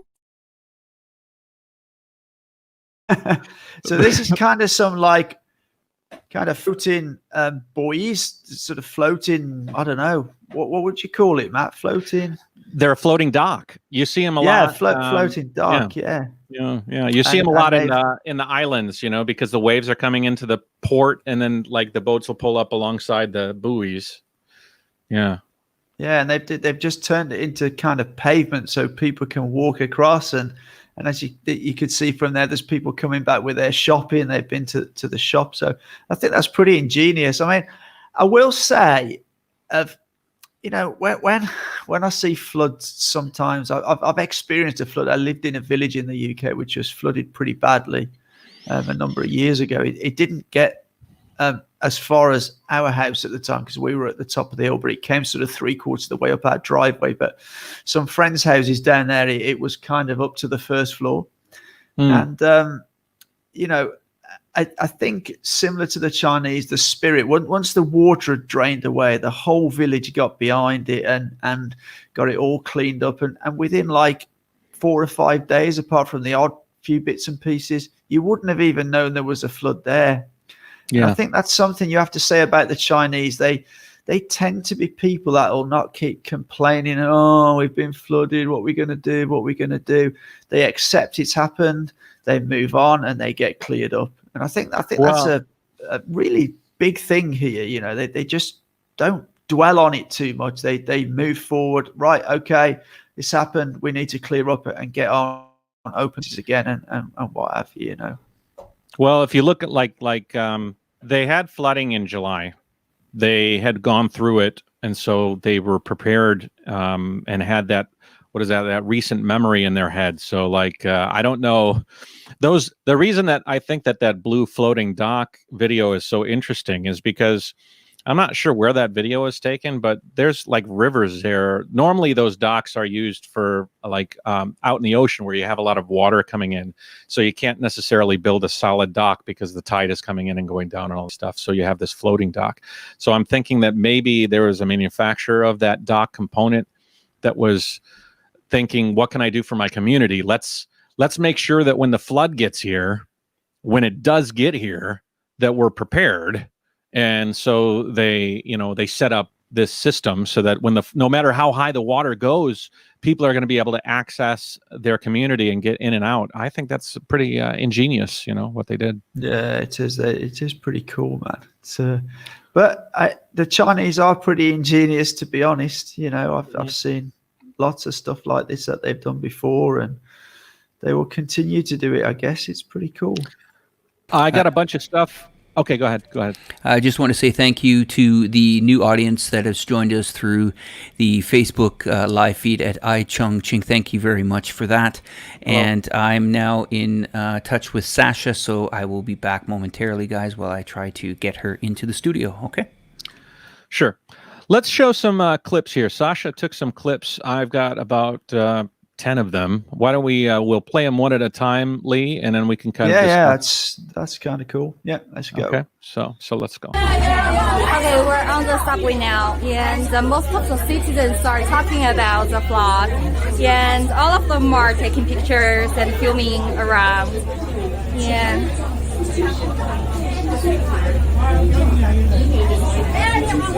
I need to find a spot.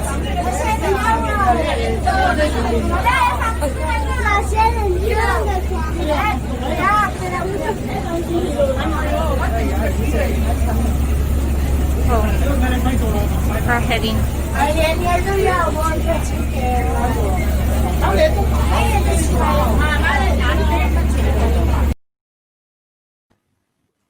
Wow. That's kind of not funny, but funny. It's almost like it's a sightseeing sort of metro ride. Jurassic Park ride, a theme park ride, Wow.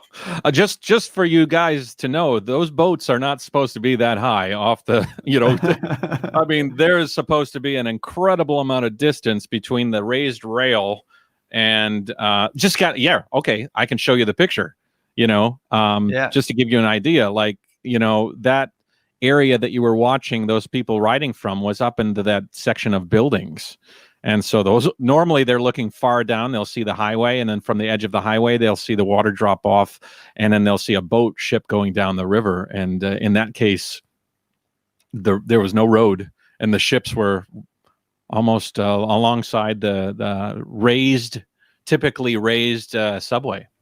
Incredible. Yeah, it's amazing. But I just thought, it just seems that I'm looking forward to speaking to Sasha, because I want to know what the feeling of the people there is, because those people on the metro didn't seem sort of too sort of doom and gloom about things. They all seem pretty jovial, didn't they? Yeah, it strikes me as strange. Your whole city's being flooded, and we've got these sort of jovial bunch of joyriders on the metro. It's weird. Yeah, we did see some a little bit worrying footage earlier. As I was seeing that footage that was earlier coming from the entrance of the Sheraton Hotel, and for me, I remember taking video of that when I was there in December. Actually, with a beautiful hotel, probably one of the best panoramic views of the city, and to know that there's water coming into the lobby there, to me, is worrying. So I've just heard from Sasha. She's just going to be parking, and we'll get her on the feed. Just for my channel, guys, if you're wondering where I am, I'm behind the scenes today. That's where I need to be. These two gentlemen know how to take care of this feed. And just a big shout out to everybody out there from the 4 channels joining us, and Gray Fox and Good Life and all the regulars that are showing up to show. We greatly appreciate this as we try to give you the best coverage what we possibly can in Chongqing. Gentlemen, I'll be behind the stage here, and I'm going to try to get Sasha on board with you next time I come on. Thanks, guys. Just on that Sheraton Hotel, just to let people know, that's kind of one of the hotels that's right on the riverside almost, isn't it? It's, you know, it's the first. I have a friend who actually lives along the river, and although he's not that far back from the river, I was talking to him yesterday, and he said the water would have to come up another 35 to 40 meters to reach him yet. And he's not that far back. So it just shows you how sort of steep the city goes up, Right. which in a sense, in a situation like this, is probably very, very fortunate, because there is a lot of the city that's very high up from those riverbanks, isn't there? You know, as you sort of come, you know, only maybe 10 meters from those riverbanks, that the city goes up quite high, which is really fortunate, I guess, in this situation. Well, I think that was key in putting the dam there, because the three gorges had such steep sides that it was allowed to catch all of that water and create that reservoir. So, I mean, Yeah. you know, I'm trying to look for a picture. I got a picture of Alex sitting on the steps when we flew the drone at that hotel, the Sheraton. And it might be an interesting thing to give some context into that. So I'm looking for that picture. But let me play another video, eh? We'll just go through these one at a time. Yeah, let's do it. Here's the next one. This is inside the subway station. I can see the gas station there. And there used to be some construction going on, but now they're underwater now. Okay, trains here.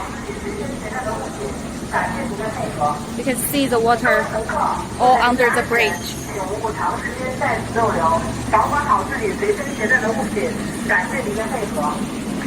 各位乘客，为了您的安全，请勿长时间在此逗留，保管好自己随身携带的物品，感谢您的配合。 Okay, we're just waiting for the next train to Jialing Bay.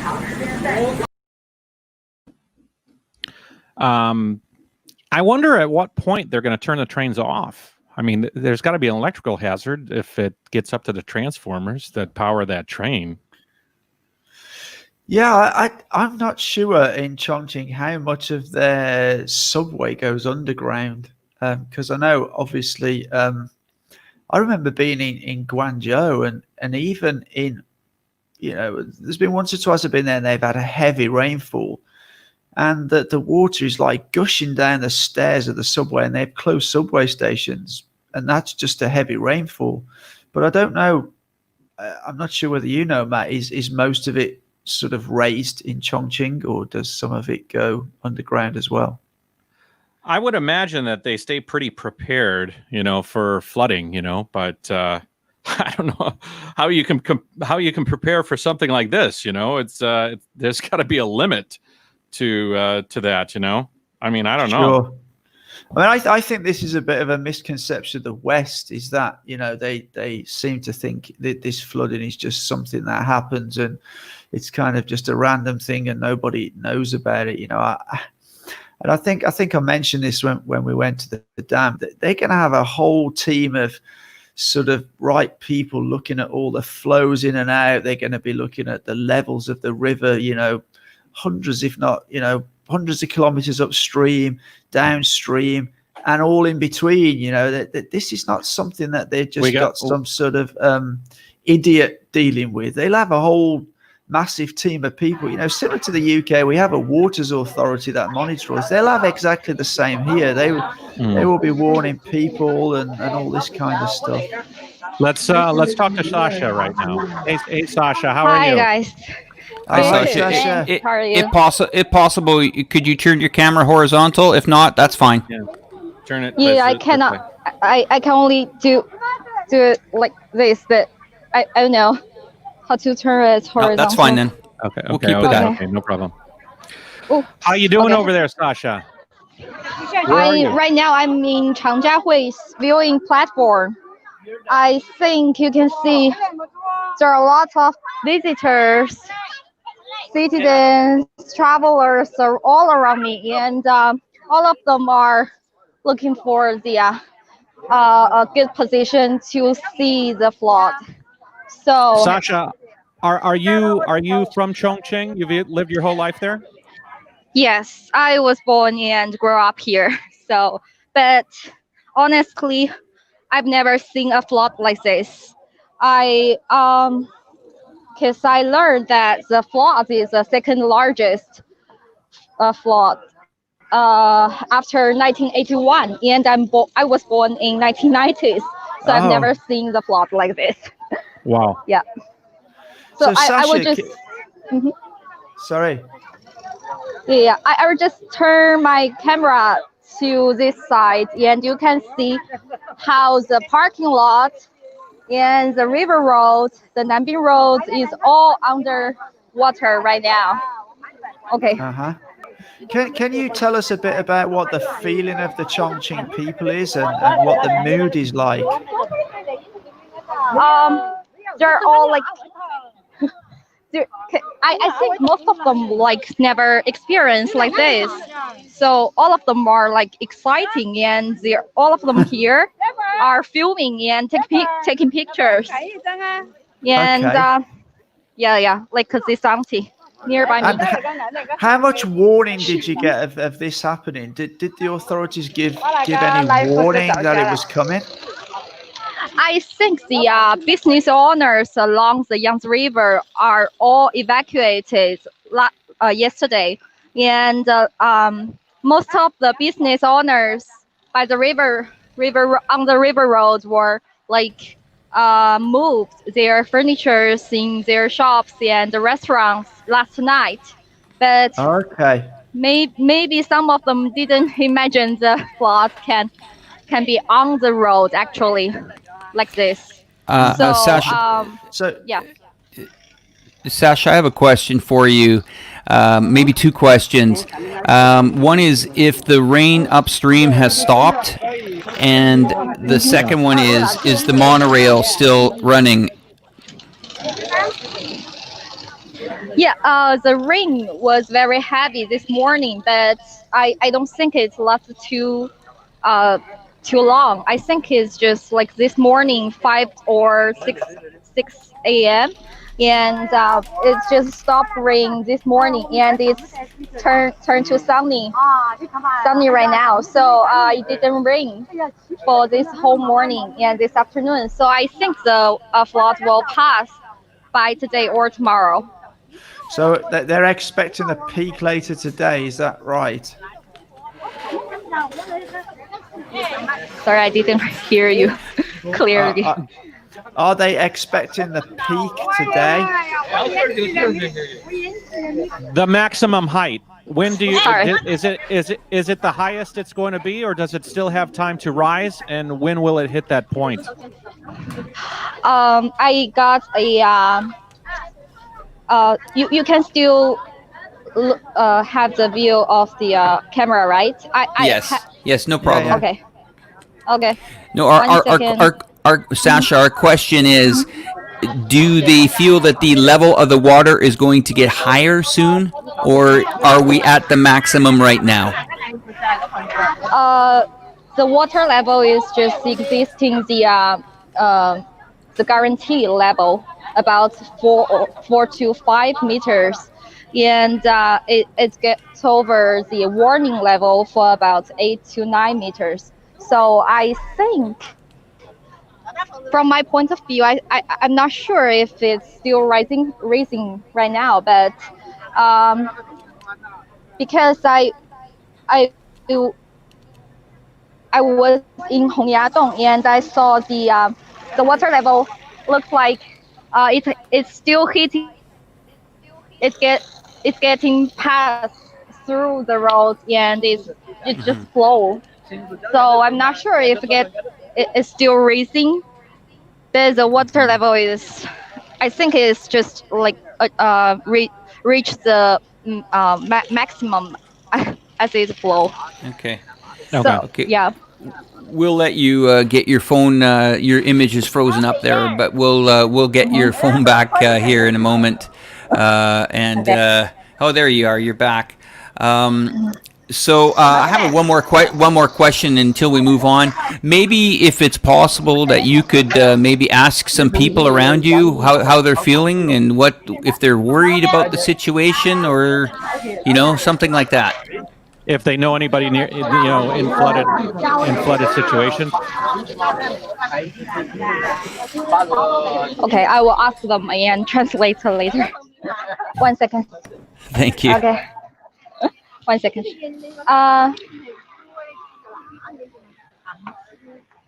亮亮，可不可以问你们两个问题？人家正在直播。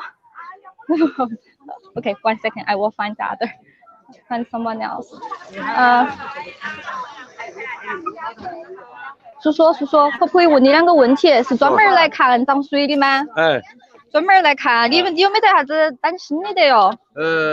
我今天是陪我们同学从长寿、渝北那边过来专门看水。长寿和渝北啊？哎，那个你们只是来看哈那个壮观的景象吗？还是说你们本身？好像都说都各方面的都有一点吧，多少？哎，没看到过吗？之前？以前没得那个规划的那个好噻，现在规划好了，好，然后都是说觉得那个看那个水的景观和以前不一样。不一样。嗯。之前涨水没得那么严重的。没得有那个严重，81年有个严重，但是他那个噻，他没得规划的那个好，都是涨水起来过后，人没得那个概念的。哎，以前的没得那个概念，都说他滨江路没消，各方面没得那个过后，现在没得那个概念，现在过后都很明显，又涨了好多，然后折了好多，给人的概念，人呢有个印象都深一些。但是你们也不担心说啥子安全问题啊那些，不担心哈？好像我们思想境界达不到，哎，因为没得文化，老百姓不懂那些概念。81年你经历过啊？81年你在不在？81年在呀，但是他那个噻，见过的水有个大，但是没得那个概念的，没那个概念的。哎，你们当时也在吗？也在重庆吗？他是最有见证人的，哎，老大只是。Okay. 他是最有见证的。The visitor just told me that they are driving from Changshou, Yubei to Changjiahui to see the flood. So they're like doing the sight viewing today all along the Yangtze River. So he told me that they never seen the flood after 1981. They have witnessed once the floods as large as this, but he said that because of the construction of the city, and citizens can enjoy the views on the river road, so they don't worry that much. Yeah, that's strange, man. That's so strange. Did he come from? He came from Hubei. You said he came from Hubei to see the flooding. He and his wife came from Chongqing, and his wife just witnessed the flood in 1981. And they told me that the flood was more serious in 1981, but in that period they don't have that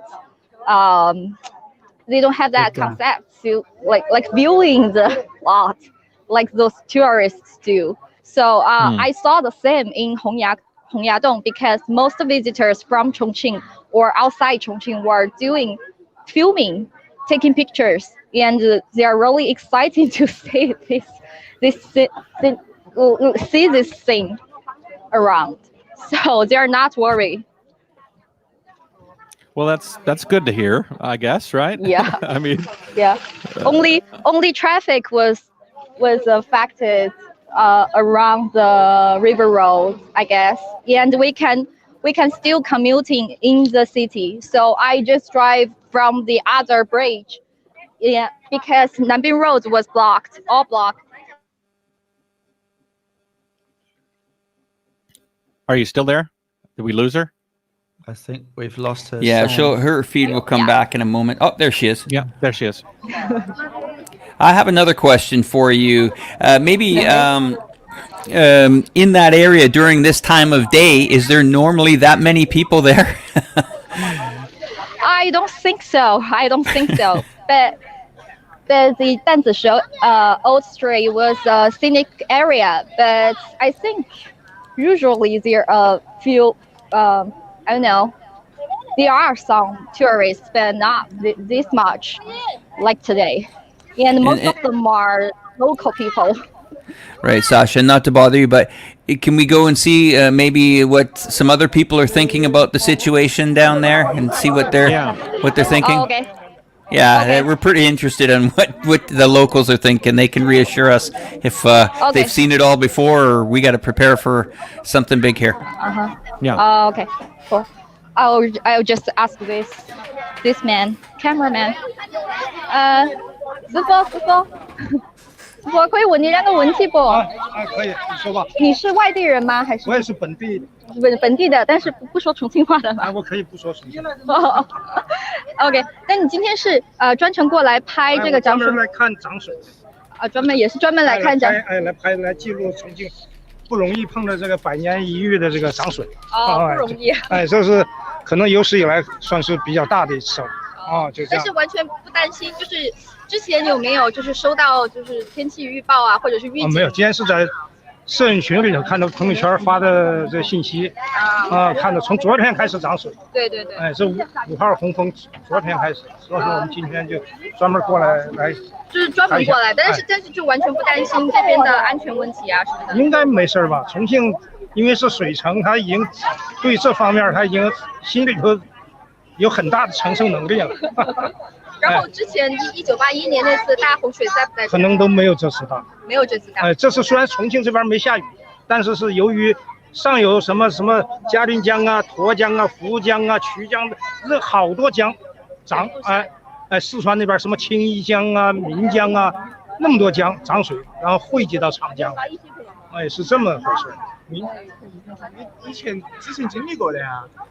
我以前也没经历过，81年我晓得，但是81年没得那么大，应该没得那么大，因为那次那个洪水还是算是，不说是好长时间嘛，也是几十年来少有的。So this cameraman also told us that he was like planned to get here and filming and witness this flood. And he has experienced the flood in 1981 as well, but he thought that it's really impressive and really unforgettable to filming and take some recording this flood this year. So he is not worried about that, but he didn't get any alert or forecasting of the flood. He just get noticed around the moments via WeChat and via his friends, and they are the photographer fans or something. They have that group chat, and their friends just informed him that this flood is large, so he came here and recording himself. Thank you for asking him. What can you tell me what might be happening downstream, like in some of the smaller communities? Because Chongqing is very well organized, but there's probably some areas where it might be some trouble. This time Chongqing didn't rain that much. This flood just due to the heavy rain around the southwest area, like Sichuan, Min River, and Fu River. Just those counties along the Yangtze River. So that's the reason why Chongqing didn't rain a lot, but the flood is so serious. And I just checked that there is nothing deal with the Three Gorges. Some of the foreigners I know, they are worried about if the flood caused by Three Gorges Dam, but the Three Gorges Dam also helps to decrease the pressure of the flood.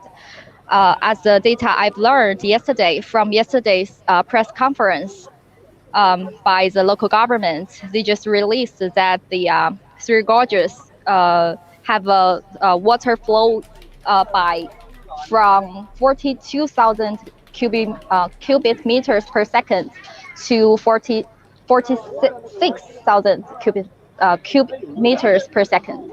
So the flow helped decrease the pressure of Chongqing's flood control. That's a part of it.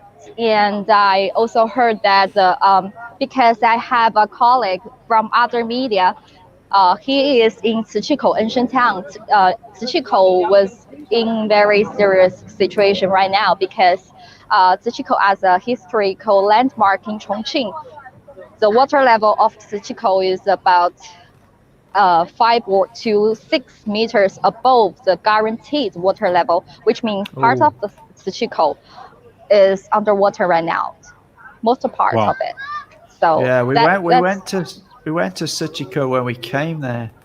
Yes, Zichiko is an ancient town, so I think the flood damages a lot, but the visitors and the citizens were evacuated already before the flood coming. Yeah. Can I ask as well, Sasha, what is on your local television about this? Are they keeping you quite well informed through the television and radio of the situation there? Yes, for sure, because the local TV, television, and the news are still doing the live stream, like we're doing now. So some of my colleagues from the media and the CQTV, local TV, they are doing the live stream right now from different points, different spots in Chongqing downtown, I see. as well as some counties as well. The counties along Yangtze River, they have different situations, but and one more thing is the government is sending 8 supervision teams to those counties and districts along the Yangtze River who need the emergency rescue and the assistance. So I think the government just put the people's lives first, and they want to minimize the economic loss as well at the same time. So yeah, I just saw many of the business and the shops around the river road. The owners and the staffs are just like move their furniture and equipment last night. And 1 second, can we move to this side? A little bit too hot. And for the community, we have the property management companies for each complex. And the complex nearby the river, I just heard that my cousin and my sisters, their property management company just called them to move their cars in the parking lots because some of the parking lots were underwater this morning. So they just moved their car last night so to avoid the flood. Where are all the cars that were parked underground parking, like the Sheraton and stuff? Are they up high on the mountainsides? Are people using the roads as parking lots? How's that working? The parking lots are all blocked right now. I cannot get inside the one of the Sheraton Hotel because the Sheraton Hotel is on the Nanbing Road. You can see the Nanbing Road is all underwater right now. So the Sheraton's lot, half of it is underwater this morning. But for the parking, I think all the community along this river roads are like call their owners to move their cars. Some of them didn't move, and most of cars are underwater right now. Yeah, that's a damage too. Can you tell me where is the surge? Where is the water at right now? Like the water that passed through Chongqing, is it to Wuhan right now? Or I know that it's hitting the dam, but the dam has to let it downstream. Can you give us any news on where that is? Chongqing is on the upper stream of the Yangtze River, and Wuhan is at the lower stream of the Yangtze River. So actually,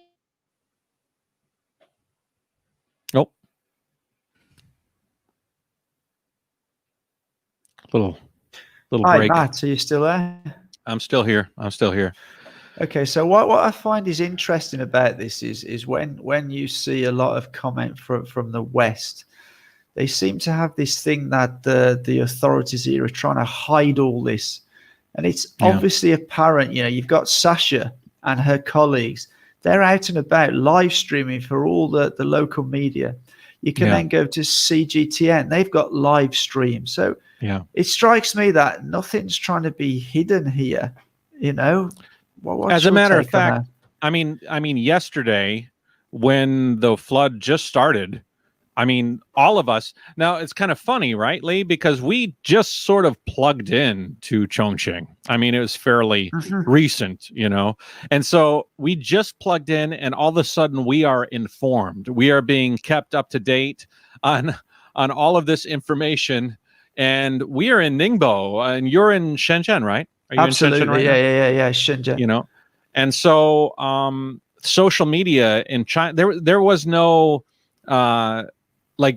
I knew when the flood was happening almost immediately, and so did everybody in Chongqing, and hopefully everybody with a cell phone connection downstream. If possible, we can get her on. I'd like to ask her, like, how do they have like an emergency warning system? Yeah. Like I was in Japan, and they were sending like earthquake threats, and when the North Koreans shot the missile over, we all got it on our phones. I imagine it's similar for this. Well, here in Shenzhen, South China, we get typhoons. Yeah, we get some big storms, and we get typhoons, and we're always getting warnings on our phone. You know, I've got right now we've got warnings coming because there's meant to be a big typhoon coming in. You know, I've just got this message from her cameraman. So 1 second. Her cell phone's too hot. Just wait. Cell phone's too hot. Her phone's overheated. Yeah. Okay. Yeah.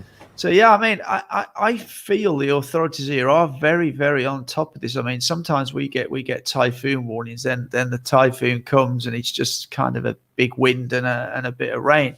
But they have got this good warning system, and I would imagine that's exactly the same for this flooding. I would imagine everybody's getting flood warnings and being updated via their mobile phones. I think that if it bleeds, it leads, and what people end up hearing is the worst cases. And I think that the positive stories of people overcoming adversity and getting through the flood in a positive way, not positive, I'm sorry to use that word, but you know what I mean. Like, those people were obviously confident enough to take the picture of the flood. They're safe. Yeah. They know they don't have any worry because they've been preparing for this. And so like I was looking in the comment section, and there was a couple of not degrading comments, but some people saying, what are those people? They're smiling. Meanwhile, you know, there's strife. It's because their personal life is they're in that bubble, and they can see that they're safe and all the people around them are safe. And so they can take a deep breath, and they're going to get through it, you know, just like if in any sort of situation, you know. Yeah, I mean, I must say that was a bit of a surprise to me when we were just seeing that live stream. That, you know, I didn't expect the people there to be quite as sort of jovial as they seem to be. That was a big shock, really. I just didn't expect that whatsoever. Hey, Sasha, how are you doing? Hi. Hi. Your phone too hot, huh? Yes, my battery is too hot. What's the temperature right there in Chongqing today? What sort of temperature how hot is it? Today is not that hot. It's still like sunny, about 32 or 34. It's not that hot. Just 32. Sunshine is too strong. Yeah. Where is the area? You're in downtown Chongqing. And then like I was asking where the floodwaters are now. They have hit the dam already, right? The dam is accepting the floodwaters. 1 second.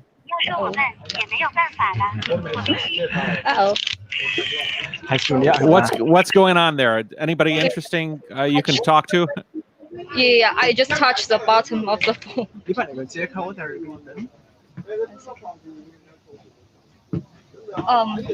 Yeah. Any question? I was gonna ask you where is the water? Is the water gone past the dam, and is there now flooding downstream past the dam as it's been releasing the water to compensate for the upcoming floodwaters? You mean through the three gorges? Yeah. The water actually, one second, I'm not, I think so. I think Okay, here okay. that doesn't work. But okay, this water is going through that way to I don't know, from north to south. I'm not sure. This is Yangtze River actually, and I think 中间是到武汉。Okay, so my colleague just told me that this Yangtze River flowing to Wuhan. So Yeah. I'm not sure if the flood is going to happen again. It will flow to Wuhan soon. Yeah, I think we'll be hearing some news of the downriver flooding very soon. Yeah. And okay, I can use my phone to see some data I collect yesterday. Okay. 1 second.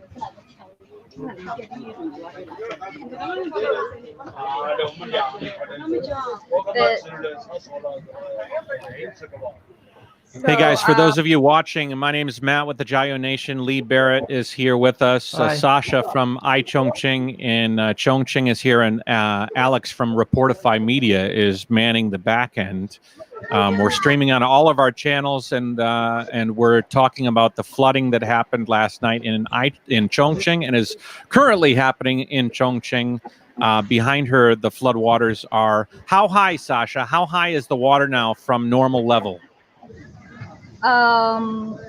In today's morning, the water level of Chuntan in Yubei district was reported as 189.1 meters high, which was 8.6 meters above the warning level and 5.6 meters above the guaranteed water level. So, which is 5.6 meters higher than it's expected. So wow. Yeah. So for Tsuchiko is more serious because I just told you guys that Tsuchiko most part of the Tsuchiko was underwater right now. So the flood will damage to the ancient town a lot. And Tsuchiko used to be a ancient gate for cruise and ferries. So this morning I was in my home, and outside my home is a gate. There is a cruise from Tsuchiko to Jialing, which will pass through. And the gate is closed because of the flood, and the water is about 3 meters higher than the guaranteed level. So there is a warning level and the guaranteed level. If it's past the guaranteed level, the flood will just on the river road, and damage to some business shops and citizens' daily lives. But most of us are evacuated and noticed yesterday, and we're not getting closer to the riverside. And there are also guards and securities along the river road to evacuate those visitors who want to take a closer look at the flooding. Can you tell me that the flooding that happened in July, how much higher is the water now than was the water that caused all the flooding in July? July, here I don't have the specific data right now, but I can search. 1 second. Yeah. I think it's obviously not as high as it is now, but for sure. But it give you some context to see how much what we might be expecting.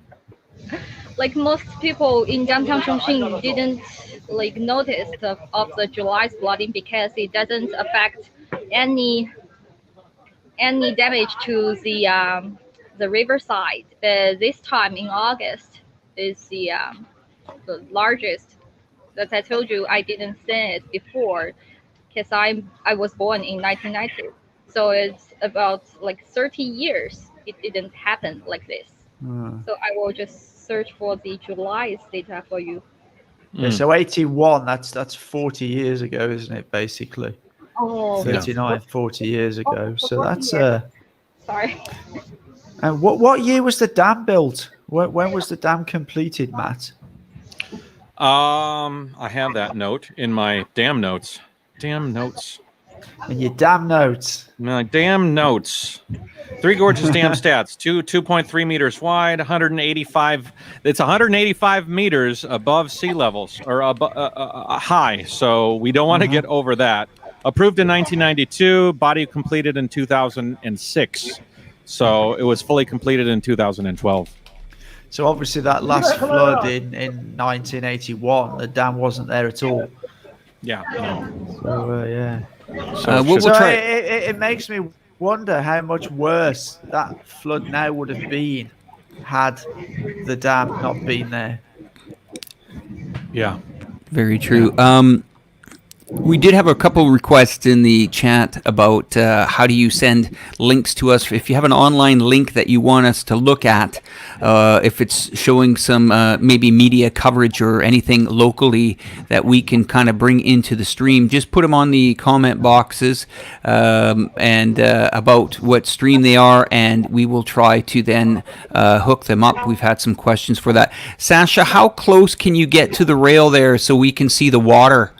How close can you get to looking at the water right now? Can we have a good look at how close you can get down there? Okay, 1 second. I will just let my cameraman to get closer to the water. Okay, all right.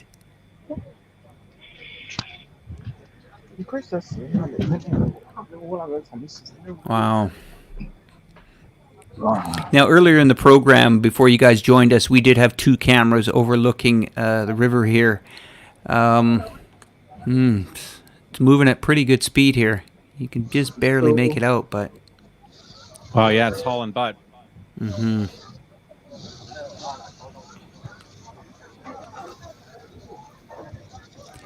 And we're hearing that it could reach, the peak down at the Three Gorge Dam around the 20th. That's one of the latest press reports that came out. But yeah, that's it's amazing. When I was in town there the last time, everything was nice and calm, and everybody was walking along the rivers, and this is just pretty extraordinary to see.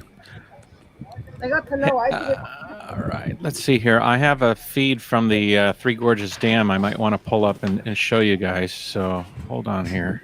Okay. Let me change this, and I will add. Oh, are we still here? Okay, so. Yeah, I'm still here. We lost her. Let's see here. Okay, so there's a live stream feed from the Three Gorges Dam here. And there's a lot of mist up in the air. You can see actually in the background blue sky. So all of this sort of, all of that must be mist, Lee, from being kicked off. Yeah, you do get a lot. We noticed that it was very cool. When you stand behind those gates, you get a lot of sort of water kind of fine spray, don't you? And the temperature was significantly cooler standing there, wasn't it, than out in the sunshine. Yeah, you had actually, you can see the water down below the brown. I mean, it's chaotic. The flow of that river looks like something. I mean, obviously it's being output out of that dam through all of the turbines right now are open. It seems like all of the floodgates are open, and it is just releasing as much water through as possible. Yeah.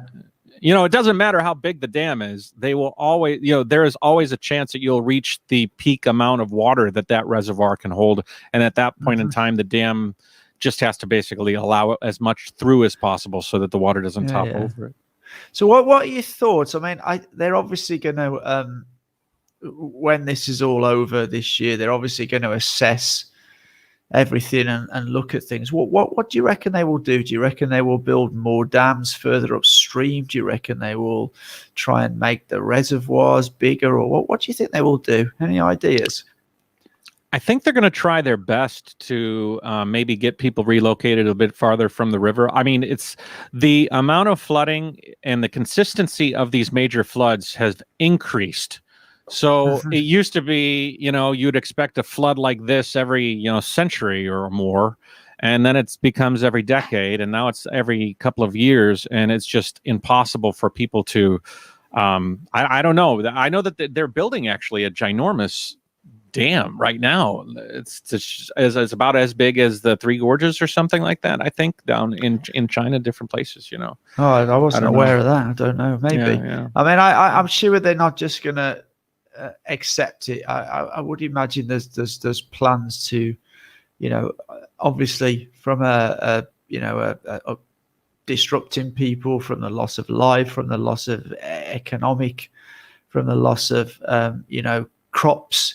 It'll have a big impact, and obviously they want to mitigate that as much as possible. So I don't see that they're just going to accept that it's happened and not do anything. I'm sure they will be looking at plans to mitigate it even more in the future, especially if they think it's going to get worse year on year because of the changing climate.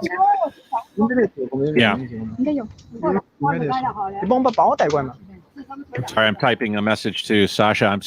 I'm asking her to see if maybe she could move somewhere with a bit of a different perspective. But she's at Hong. Is that Hongyadong where she's at right now? If she might have to. Yeah. She's probably going to have to climb up all those stairs because there's no street access. Anyways, how you doing, Sasha? You okay? Yeah. The battery is hot again. Okay. Get hot again. Okay. Yeah, I just searched for the data in July, and I saw there. Oops. Sorry, 1 second. Okay. 1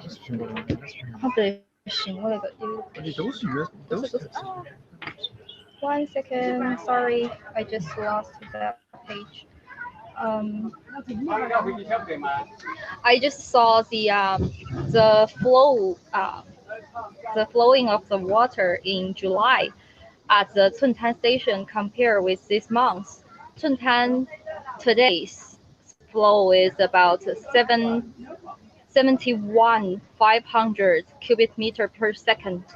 But in July, there is only 42,500 cubic meters per second. Whoa. Wow. It's almost double. Twice. Almost double. Wow. Holy moly. So that's why the water level of July is on July 18th was the highest in July. I think it's about 107. Let me see. Give me the specific.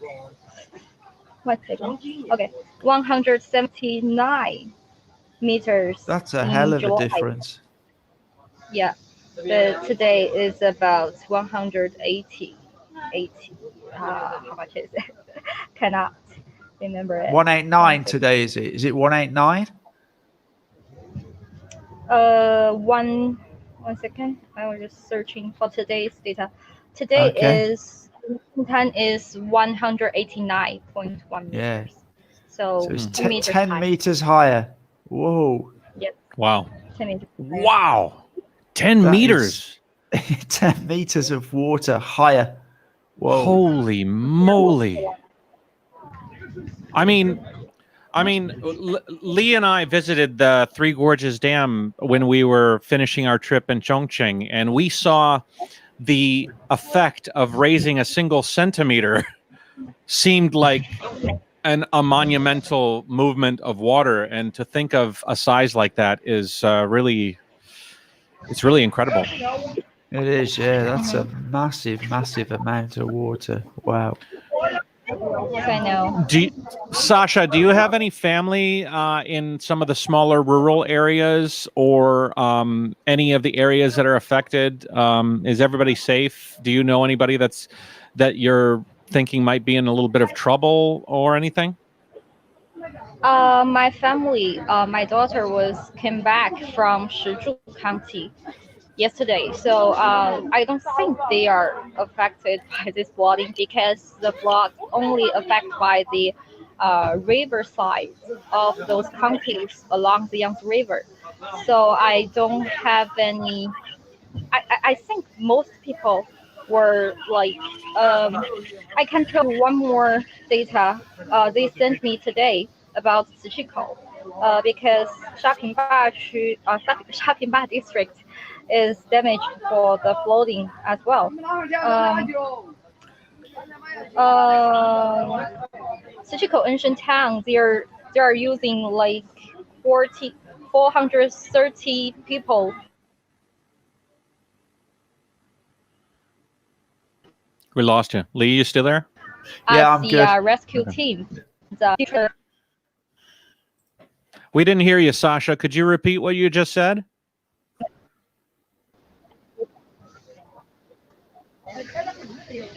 I'm back. Am I Okay. back? You're in and out. Can you see You're me in and now? out. I'm looking on CGTN Oh, Live. I'm lost trying to find some live streams that we could share that's showing the flooding, but not any. You know, there's so many sensational tragedy porn stuff out there, and I'm just trying to find stuff that's real that we might be able to see some clips. Let's see here.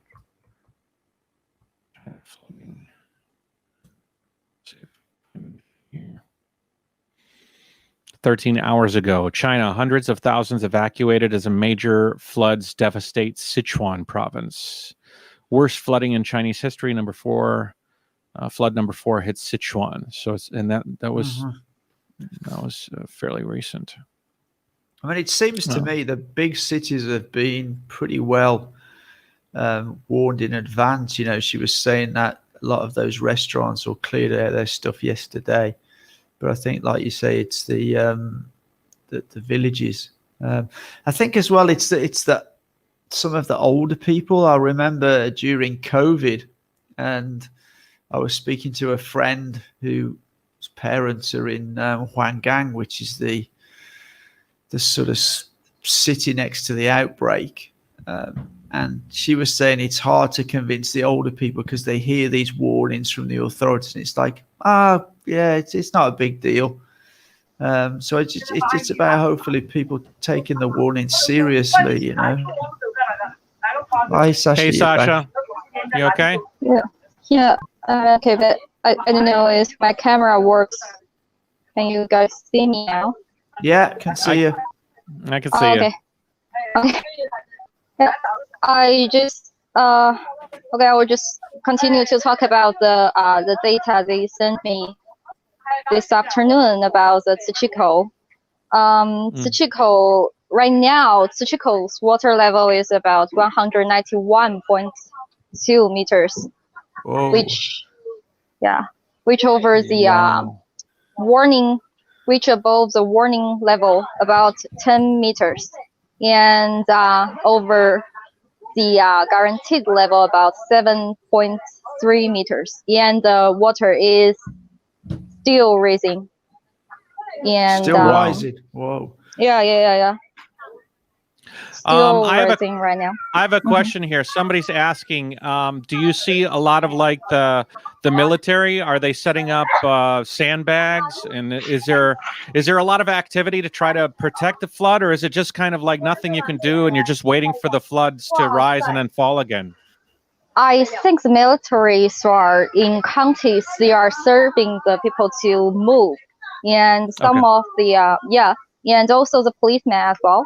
And because in this morning I just received some news and collect some information locally that I know that the policemen are all out in Yubei, and they are serving and helping the factory to remove their belongings from the factory, because those are expensive, and the owner is asking for help from and the owners went to the police station and asking for help, and asked them to remove their equipment from the factory. Okay, so they're moving machinery, right? Okay. Yeah, and I think there are I don't know how many teams were sending out for the military to serve and to help those villagers, especially villagers in the counties along the Yangtze River. And because some townships were the central roads and the I don't know, their roads are underwater, and those militaries were sent to help them to get out of their house or something. Okay. Thank you. We have some. I'm just posting some comments here. Hi, Alex. You're here. Hey, how are I you? see your Hi. face.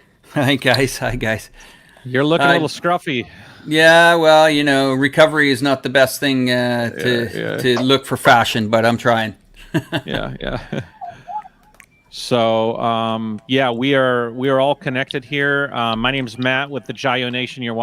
If you're watching on my channel, Sasha down below me is from Chongqing, which is a media outlet in Chongqing, a small outfit that loves its city, and so she's online with us. To my right here is right, left, right, I don't know. Over there is Alex from Reportify Media, and the little spinning dial down there is Barrett, and he'll come back here real soon. Sasha, is there any other place that you could go to kind of give us another perspective? Is there maybe in front of Raffles City or some sort of a different point of view? Yes, we can. I can drive to somewhere else, and but I maybe leave the stream for 10 to 15 minutes, and I will drive to Or do you want to keep me online or? Well, if someone's driving you, why not? No, I will drive it. I will drive myself. Okay. Or you can hand it over to your cameraman. Maybe we can see some streets while you're there on the way. Who knows, right? Up to you. Okay, no problem. Great. So I will just head to, and I will just mute and head to my parking. Yeah, be careful. Okay, we'll leave the stream open. If you want to keep it open, keep it. If not, you know, we'll be here when you get there. Okay. Cool. So, Alex, you are in Bangkok right now, right? Yeah, you know, I wanted to just add about this flooding. I mean, a lot of these Southeast Asian countries have suffered a lot of flooding this summer. I mean, in Thailand 2 weeks ago, we had quite an extraordinary flood go on here. And I think, you know, a lot of the COVID stuff took the media and really didn't give it much coverage. And now that we feel that the media is kind of slowing down on the COVID, we're starting to see some of the attention being put on the flooding. But I can tell you that 2 weeks ago here through Thailand, it was raining and raining and raining relentlessly for days. Even in the city of Bangkok, I noticed the floodwaters. I live here right on the river, just outside that door here. I'm probably 15 meters from the river, and many years ago the river came up and absolutely flooded this area. So it can be very worrisome. And I mean, yeah, if you got a house higher up in the hills, you know, you're not too worried about it. But, you know, what I'm concerned about is all the businesses that are located down there. We know how Chongqing has such a beautiful riverside, the promenade with all those beautiful restaurants and kiosks and shops down there. That and we don't know yet how much devastation is happening to some of these small villages. It was at least reassuring when Sasha was talking about you know, why this dam was built, you know, why you know, the situation is much different than what it was in 1981, where they really got it last time. So we're looking at new things here. We're trying to understand what this means, how the water flows. I think even the experts are actually putting this into the record books to update their notes so that they can learn from this. And it's pretty interesting to see that we can get somebody down in these locations and bring it to the viewers. And thank you everyone for joining. I appreciate it. And back to you, Matt. Lee, you asked me a question about what do you think they're going to change in trying to compensate for this. Yeah, absolutely. What do you think? What do you think? I think they will sort of either, like you say, they will have to sort of create floodplains in certain areas, or maybe they will build more dams. But there's somebody in the comments suggesting, obviously, I don't know if you're aware, but China has a water issue. So in certain areas of China, there's far too much. And in other areas of China, there's not enough. And I don't know whether this is still going on, but I remember reading a few years ago of some project that was underway, or they were going to start, that was actually going to divert some of this water from one area. I just wonder whether they could, build some sort of massive man-made canal that brings water off the river and sort of diverts it to different parts of China. I don't know. I think we were talking about that, like creating like a gigantic reservoir that could accept a little bit larger amount of water to compensate. Were we talking about that, Lee? We did, yeah, we did. I got a question for you guys. Since you guys took that long, I believe it was a long train ride, right? And then 4-hour ride, and that would be on, we could call it one of Chinese fast trains or bullet trains, something like that. Sure. So we're covering territory leaving Chongqing to the not just the Three Gorge Lookout, but then all the way down to the dam. I mean, that gorge is huge, isn't it? Oh, it is. And hundreds of kilometers. So how long a drive did it take to get down to the dam from where the city center is? Let's say where Sasha is now. How long, if she wanted to go down all the way to the dam, how far is that? Yeah. A drive. It would take you probably more than 10 hours driving, Matt, right? Okay. Yeah. I'll show you I'll go to the map. So the train we took, that was 4 hours from Chongqing to Yicheng. And that was probably, and we were traveling averagely doing 180 kilometers an hour, averagely, right? Mm-hmm. Yeah. So that's got to be 600 kilometers easily on that train, I reckon. Wow, that is a distance. The distance from Chongqing to the dam, there are two different. There are two different locations, and I think there's a couple of people in this world that might have been confused about exactly where the dam is in conjunction to the to Chongqing. But they are two different places.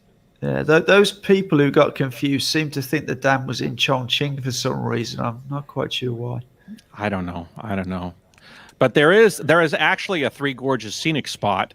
But it's not in Chongqing, it's in Hubei province, and I'll search for that. Three Gorges Dam Scenic Area in the Jialing district. Okay, so if we're going to drive, it's about an 8-hour on a highway, fastest route, 8 hour and 26 minutes. Okay. If you're lucky.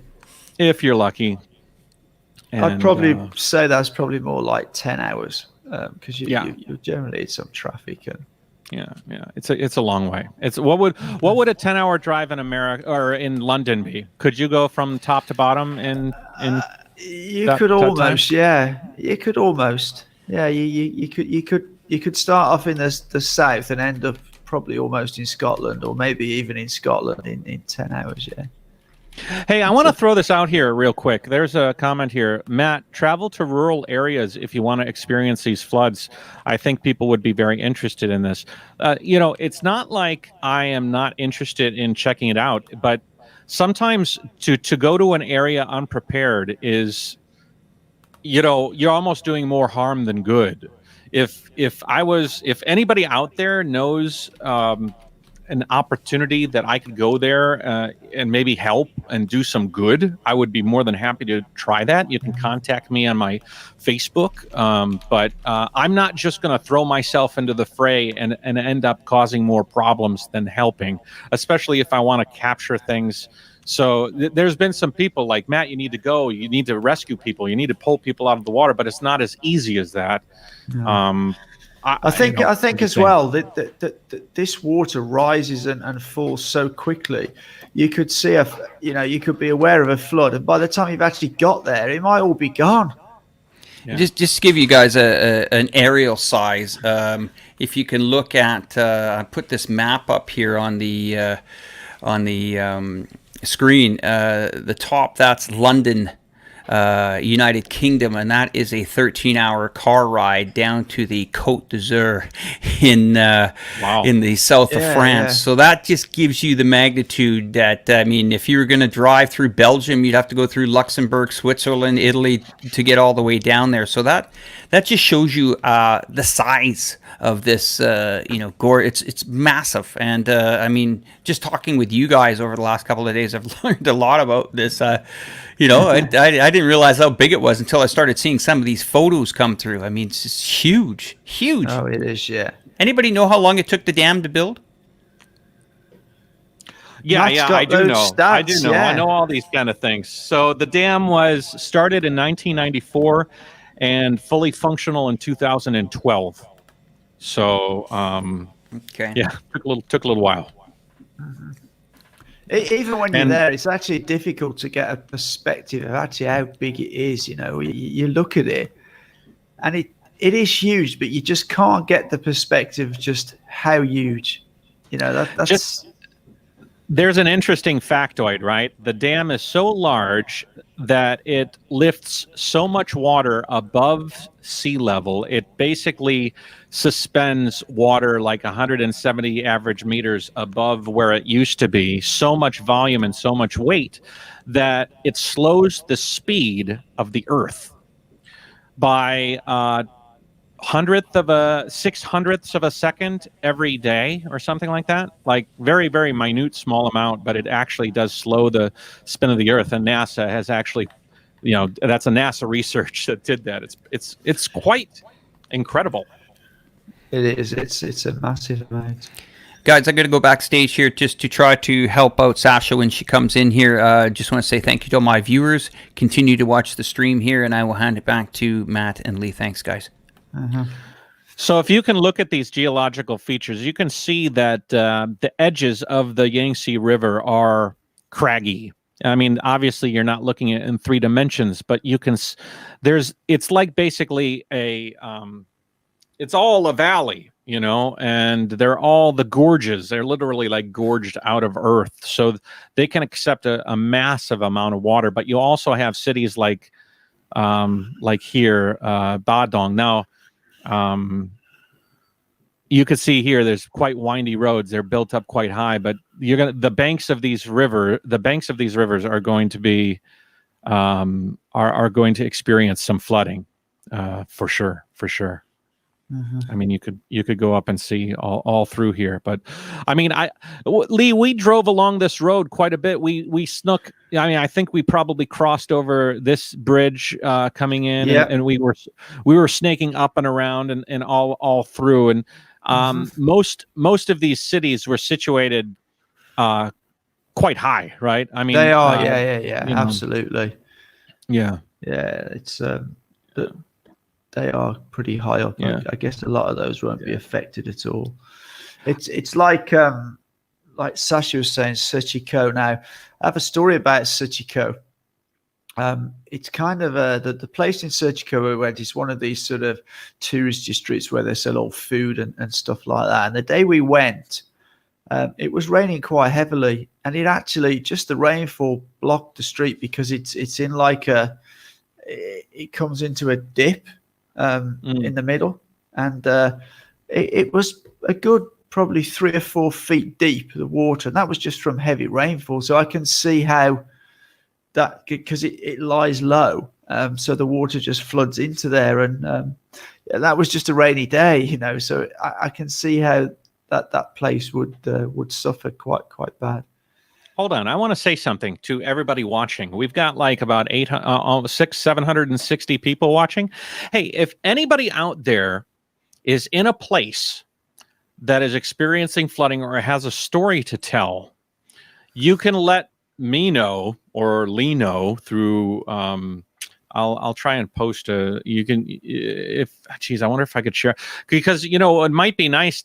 I don't know if anybody out there has a VPN, is in China right now and is in an area that has a story to tell. But if you are, reach out to us through the comments section, and maybe we can bring you into the stream if you've got a phone, and you can kind of share your perspective on where you are if it has to do with the flood. Right? I think that just to kind of throw that out there. Just in case. Just to let you know, I'm going to have to disappear in the not too distant future. I can do probably another 15 minutes, but I've got some I've got to go do. I'm I sure might be my able to wife get back in, but I'll just see how I go with what I need to do, and then I might be back. If not, then but yeah. I am normally I'm outside, but it is so hot right now. So I'm sitting next to my ferrets, and they are milling around and being goofballs. This is Hey. He has a mohawk, which is quite becoming. And then Are they ferrets or are they guinea pigs? Oh, I'm sorry, guinea pigs. Did I say ferrets? I've had a lot of ferrets. Yeah. Ferrets are those sort of ones that are a bit more vicious than guinea pigs, aren't they? Yeah, they are little bastards. They'll steal your keys. They'll steal your keys and put them under the couch. You'll never find them again. I've had 5 ferrets in my life. So really, anyway. Wow. Yeah, and an iguana and a bunch of dogs and a boa constrictor, and fish, all sorts of stuff. Fish, lots of fish. Yeah. But okay. The topic here is obviously serious, but anyways, I'm staring at these guinea pigs and they're chattering away, and anyways, but yeah. Are they your guinea pigs or are they Eva's guinea pigs? Oh, those are Eva's guinea pigs, but Daddy cleans them, cool. So of course. So Daddy and Mommy get our hands dirty for sure. She just plays with them. Lee, do you want to talk to your channel at all? Like introduce anything? Yeah, well, I just really like to say thank you for everybody who's come in. It's always appreciated that you actually come and listen to us and that. And we're just trying to really give you a bit of a feel of what it's like here. I mean, the biggest thing I want to put out there is, I get a lot of comments on my channel from sort of Westerners who think that, the Chinese government's trying to hide all this, and, they're trying to hide what's going on at the dam, and they're doing all these things. And you see this stuff all over YouTube, all this conspiracy and utter bullshit, really. And you can see from the stream we're doing today, we've got somebody in Chongqing who's there live streaming, and I'm sure there's probably hundreds of people they're live streaming on different platforms, and it just goes to show you that I think they're not trying to hide things. I think my feeling is that they're doing as much as they can to try and mitigate the effects. The authorities and the army are out there helping people move. I mean, Sasha was just talking about, there's a guy going to be flooded. He's got a factory.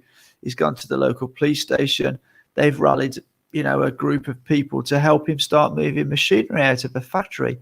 And really, this is just like anywhere else in the world. I remember floods in the UK, and everybody rallies around to help each other. The community pull together and things get done. And I think it's no different here. Yeah.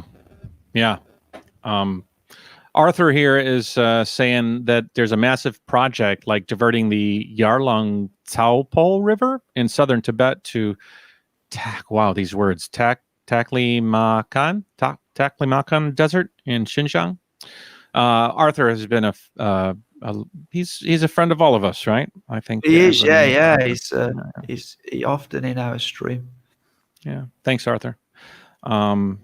For those of you on my channel, I'm having trouble monitoring that, as well as the comment section, as well as the as this stream. So I'm sorry if comments are slipping through, but it's nothing personal.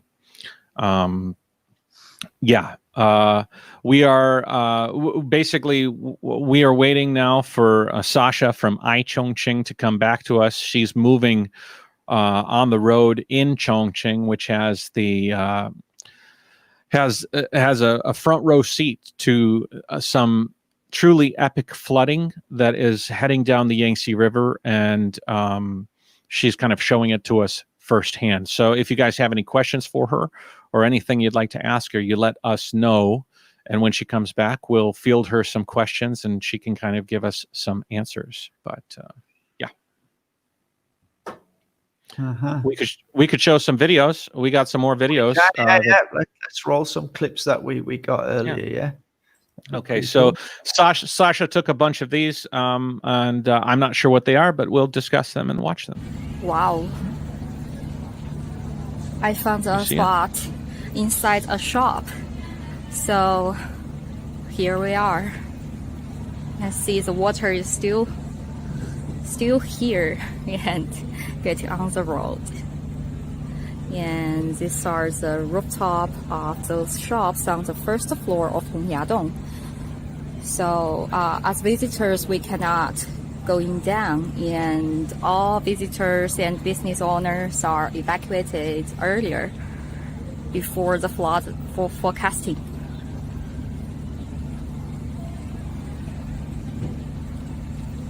Yeah, that's incredible. Never seen this before. Wow. You know where that we walked along there live streaming, didn't we? Yeah, we did. Here, let me put a picture up. This is you're not in this picture, Lee, but it does show Hongyadong in the background. And if you look at my friend who is the one with his thumbs up next to me with the glasses, his name is Jim. The lady, the Sasha that made that video is standing. I think that's where she is, right above his head. That sort of castle-looking wall there. That is that patio. You think that's where she is, Lee? In that video? Think it must be. Yeah. I mean, yeah, I think so. But that's I just where she said those are the shops on the first floor when she was talking that video. That's that alley we walked along where Ollie was talking about that guy who was cutting the silhouettes out of paper. Yeah. So so that's underwater. Yeah, we walked up there, didn't we? And then we went up the stairs to go up to Starbucks. But that's that bit at the bottom, where we walked. That it's kind of like an avenue, isn't there? There was sort of ear cleaning and lots of little shops selling trinkets and things like that. If you guys haven't seen this picture and you came in, we showed this earlier, but you can kind of get an idea. That this is another picture. So if you see this one, you see the buildings behind me with all the lights, and you see the bridge that is kind of going off to the top left of that picture. When you see this picture, you can see where that bridge is.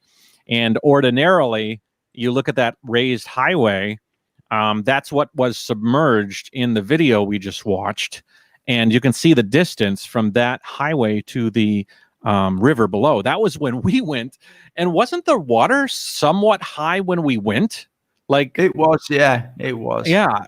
So it's just truly, truly incredible. Just to give you a little bit of a side-by-side. So here's a picture that, Lee, did you give me that picture?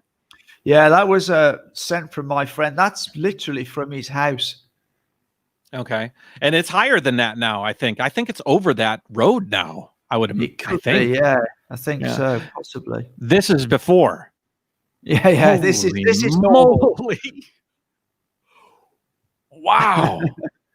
Yeah, look at the railing. Normally like. Yeah, look at the railing on the walking path underneath that highway, and that is it looks like a walking path, right? The one that's kind of angling down. I mean, that's what would that be? That would be about 1.5 meters off the ground, and easily. And then now it's this, if not over that by now, because this picture was taken yesterday. Sure. That is crazy. Let me ask him if he's got a picture. Let me see if I can get in touch with him. Okay. So while you're talking, can send us now, So this is a picture of the Sheraton, right? I don't know if you remember, but Sasha was talking about the Sheraton ground floor being flooded. It's like it looks a lot like Trump Tower, if you were to ask. And me and Lee flew around that tower, and when Lee wanted to fly, we tried to find a place with some shade, and so he's sitting on the first section of stairs. I am standing on the bottom of the second section of stairs, and then after that, there's another section of stairs, and then it goes over the edge down to the waterfront. We were receiving a picture of this a while back, and just to give you an idea, I think this picture was taken just about the time that Lee, your friend, took that picture, because they were shared just about the same time that I received this picture. And you can see that the staircase area is right next to that building with the 3 slots in it. It looks like a bunker. So at this point, I would have been underwater in the picture I took right here. And so then we were shared another picture a little bit later, and you can see here, here, that it's gone up a little bit. And then just keep an eye on it. Look at that golden building. This is it this was it previously. So the water has now gone completely over that entire walk area. And I don't know if the video is in the feed, but it's in the lobby now. It up is, to yeah. Up to what, about knee or calf level? It's something like that, yeah. Okay, so I think my friend must be watching the stream, because when we were speaking about that picture, and I says I'll ask him, he's just popped it into my WeChat. So I've just forwarded it to you so you can grab it and you can see. It's a little bit higher, I think. A little bit higher, but it hasn't crested the road. Which it hasn't crested the road, but it's almost there. Okay, let me put it in the feed, and I'll do it. I got access, so.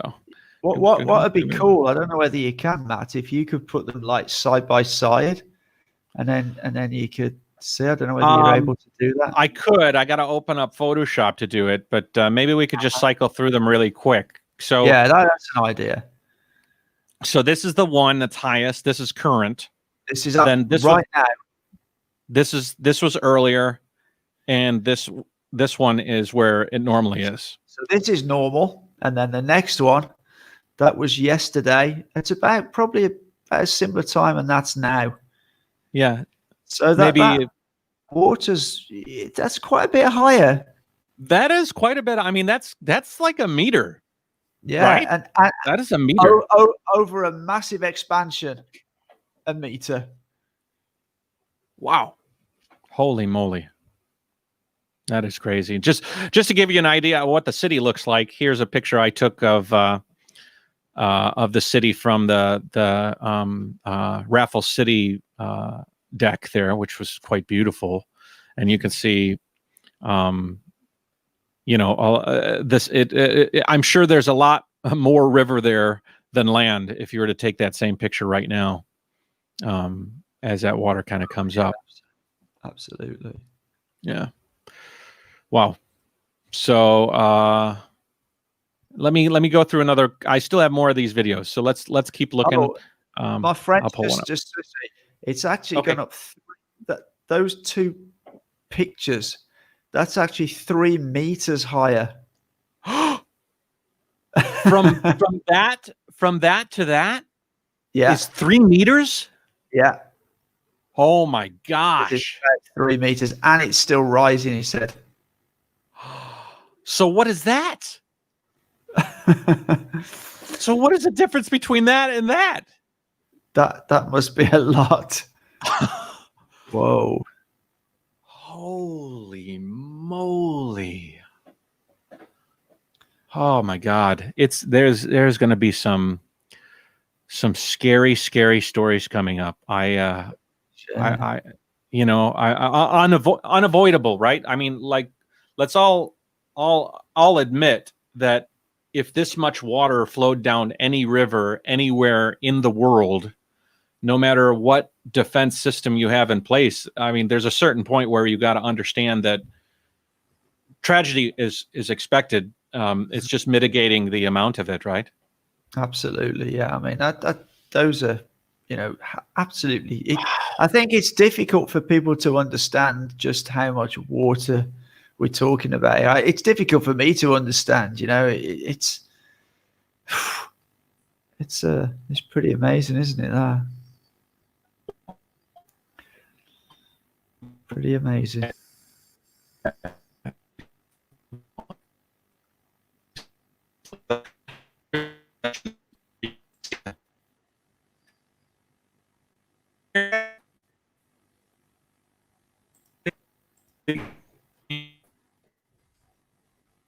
Lee, am I here? Yeah. Oh, Yeah, I you're kind of I there. lost it for a bit then. I'm just trying to get Sasha back on the feed here, guys. So just give me another minute. She's probably driving that car. I just got a voice note, so I'll check out the voice note. I'll come back to you guys and give you a report. Okay? Okay. Okay. Yeah. Cool. Yeah. Let me play another video. Okay. Uh-huh. Hi, this is the ninth floor, I believe, in Hongyadong. I've been told that the first and the second floor was underwater, but it looks good now. And the river road is clean now.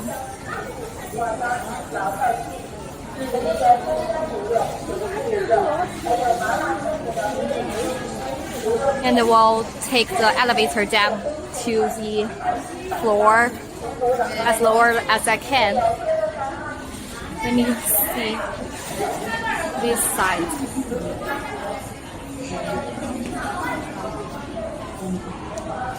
So here is Hongyadong.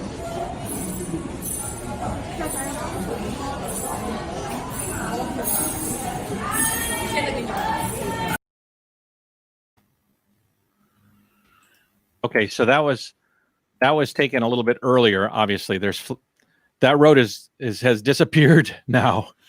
So can you hear me, Lee? I can. Yeah, I can hear. Okay.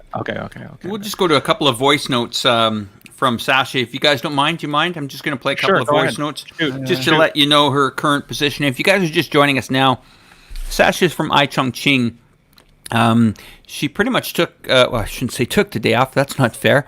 She actually took the day to kind of explain to our audience and her audience as well what daily life is in Chongqing as the river rises. And we had her on the show here about an hour ago.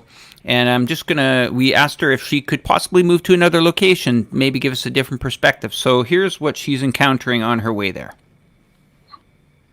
And just going to play it, and I hope you guys can hear it. Hi guys, I may not able to come back or reconnect because the traffic is getting heavy right now, and all the roads are, because the rush hour is coming, and I cannot get closer to Jiefang Bay because all roads around Jiefang Bay are in red color on the GPS, and because some roads are blocked. So do you guys need me to come back? And now I'm driving. It may take me like 40 minutes to the Beibing Road on the north side of the river road, and the road near to the Grand Theater in Jiangbei, but I'm not sure how long it will take actually. So we'll see what she can do. Maybe she can pull off to the side of the road and give us another perspective while she's there. But obviously a little bit of a hectic, you got to deal with some rush hour traffic and obviously some rerouting of roads, because as you have shown there, Matt, those roads we used to walk down and enjoy beautiful promenades, fantastic parts of the city at night that were well lit up. People usually at this hour are getting dressed up to go down to, these illuminated parts of the town. You got to remember, this is an amazing city at night. It really comes alive at night with all the buildings and when they light up, and a lot of people are always down in the promenade area. So it looks like everybody is pushed up, sandwiched up into the city a bit more. I'll keep you guys up to date as I get some more updates from her. Cool.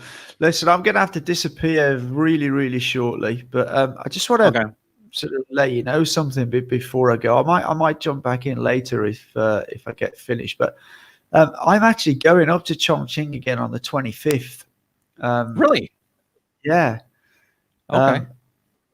One of my subscribers, one of my subscribers who we met last time we were in Chongqing, who's now become a friend. He manufactures stuff here, and he's going to take us to the factory where this stuff's made. But it means we're going up to Chongqing, so it'd be quite interesting to have a look and see what things are like on the. Obviously, the peak will have passed through by then, but it'll be interesting to see how back to normal things are at that time. You know, so yeah. Wow. Yeah. So when you got to go now, or? I go about five minutes or so. I mean, I'm hoping Alex can jump back in and keep you company. Mm-hmm. Okay. Well, we'll miss you. Thanks, mate. I just find it incredible. I as I say, when I was back living in a small village back in the UK near Evesham, it's a village called Sedgebury. We had a flood there, and I drove home, and it was about, I don't know, 1:30, 2 o'clock in the afternoon. And by the time I'd got home, within 2 or 3 hours, the bottom end of the village was like 2.5 meters underwater. It just shows you how quick it can happen. And after it had all finished, about a year later, they had a big inquiry into it. And it was just literally a kind of one of those sort of once in a lifetime scenarios where there was some, it was basically a little stream that combined with a massive downpour and some water coming down the stream from somewhere else. It was just like one of those freak events that there was just this massive amount of water at this one time. And it was just, I just couldn't believe the speed. And that's kind of like the Chongqing. We were there not that long ago, and you would never have thought there was anything, and then all of a sudden, bam, and there's it's up to 189 meters of water. It's just incredible, really. Yeah, the power of nature, eh? I'm in Ningbo, and I think we have sort of similar. I'm a little bit maybe warm. I'm cooler than you. Shenzhen is very humid, or I guess is, yeah. too. But you're also you're protected by Hong Kong, right? So when you get are you a bit protected? Ningbo is north of Taiwan, so we tend to get smacked every so often by some pretty massive typhoons and cyclones and whatnot. And I have quite a few times been in a Zodiac pushing people out of the factory district where my wife's family's factory is, and waist deep water, and people's storefronts are flooded, and you would think livelihoods are lost, and in a lot of ways for a moment they are, but if you were to go back to the same area even 4 or 5 days later, you don't even know that was what was there. So yeah, they get. I've never experienced a flood here in Shenzhen. I did in Shanghai many years ago. It's quite funny because I hadn't been coming to China that long, and I got up one morning. I've got my jeans on, I've got my shoes on, and I've noticed everybody's walking around in flip-flops. Why is everybody walking around in flip-flops? Well, little known to me, there was a storm predicted, and this was a really big one. And there was a lot of places where sort of later on in that afternoon, they were ankle deep in water because there was just so much rain came down. But they were obviously aware and prepared. I wasn't. I'd got my normal shoes on. My jeans were soaking wet up to past my knees, and I looked a bit of a fool because everybody just rolls their trousers up, walks around in these flip-flops or Wellingtons, and so. But no, I've never experienced anything here in Shenzhen. Yeah, when was the last big flood in Shenzhen? Oh, Does anybody talk about it? No idea. I remember that the scariest thing I experienced here was about 2 years ago. We had now normally we get typhoon warnings and it's not really that much, it's a heavy rain, a little bit of wind and it's all gone. But this one 2 years ago, that was a severe one. And that's the only one where I felt a little bit scared. You could feel buildings moving. There was windows coming through. And the sort of following day there's trees all over the place. There's, bits of building that have been blown off. And that was a pretty scary time. But I saw some very slight flooding, where you get maybe half a meter on a road where it dips down, but there was nothing major. Not where I was anyway. So yeah. Well, wow. But it just shows you how powerful the weather can be. Mother Nature can be a very powerful force, can't it? Anywhere in the world, Yeah, doesn't matter right. where, So. All right. I do still have some videos that she took. Okay, I found that clip.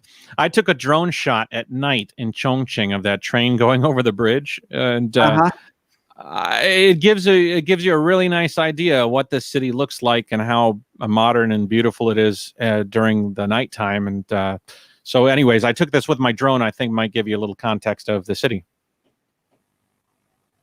And its audio is off, so you can actually talk over it. So, yeah, this took me a little while to wait till that train crossed at the right time. Yeah, amazing place. That's a great shot. That is great shot. If you look down, you can see those boats, and they're alongside the riverbanks.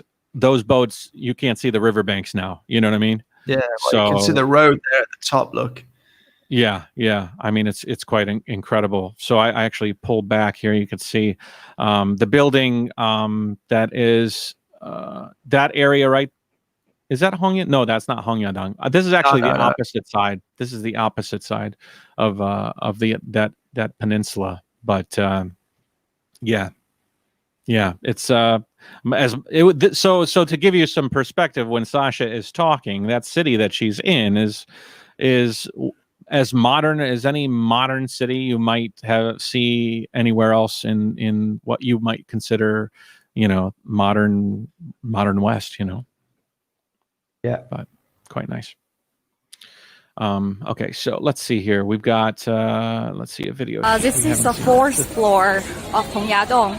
It's a food street. It looks all the same as normal, so it doesn't affect by the flood that much. Only first floor and the second floor may be affected by the flood and all blocked right now. But the elevator is not running, so fewer tourists here.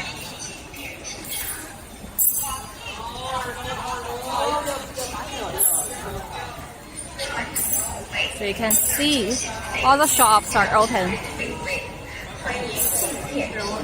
And here we are at the viewing platform. And you can see on my right hand is the Tiananmen Bridge. But I can't. Okay, here comes the subway under the bridge. I'm not sure if you can view it. Yes, subway is running into the station. And I found it's clear now on the river road. So it should be good right now. The flood just passed away and the road get clean and it doesn't seem to be a flood. So yeah, it's nice. I think the traffic will turn back to normal as soon as possible because you can see no cars,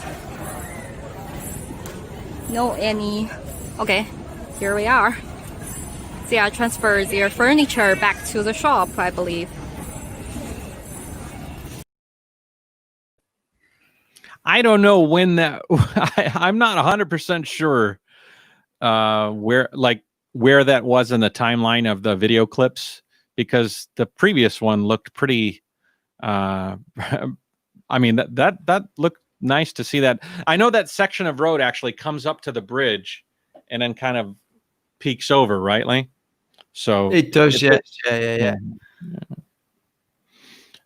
Alex is dropping some clips in. Can I play a couple of clips that he just popped in here real quick?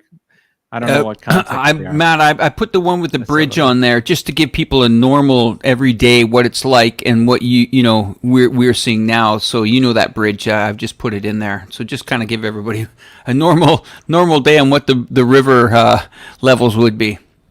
Okay. Yeah. So you can see that look at the land underneath. I mean, the amount of bedrock you can see. I mean, that's crazy. That's the same bridge. That's the same bridge that they're looking out from Hongyadong, because that's Raffles City there. Wow, that's a lot lower than when we were there, eh, Lee? It is, yeah. I'd never seen it like that. It was up those pillars when we were there.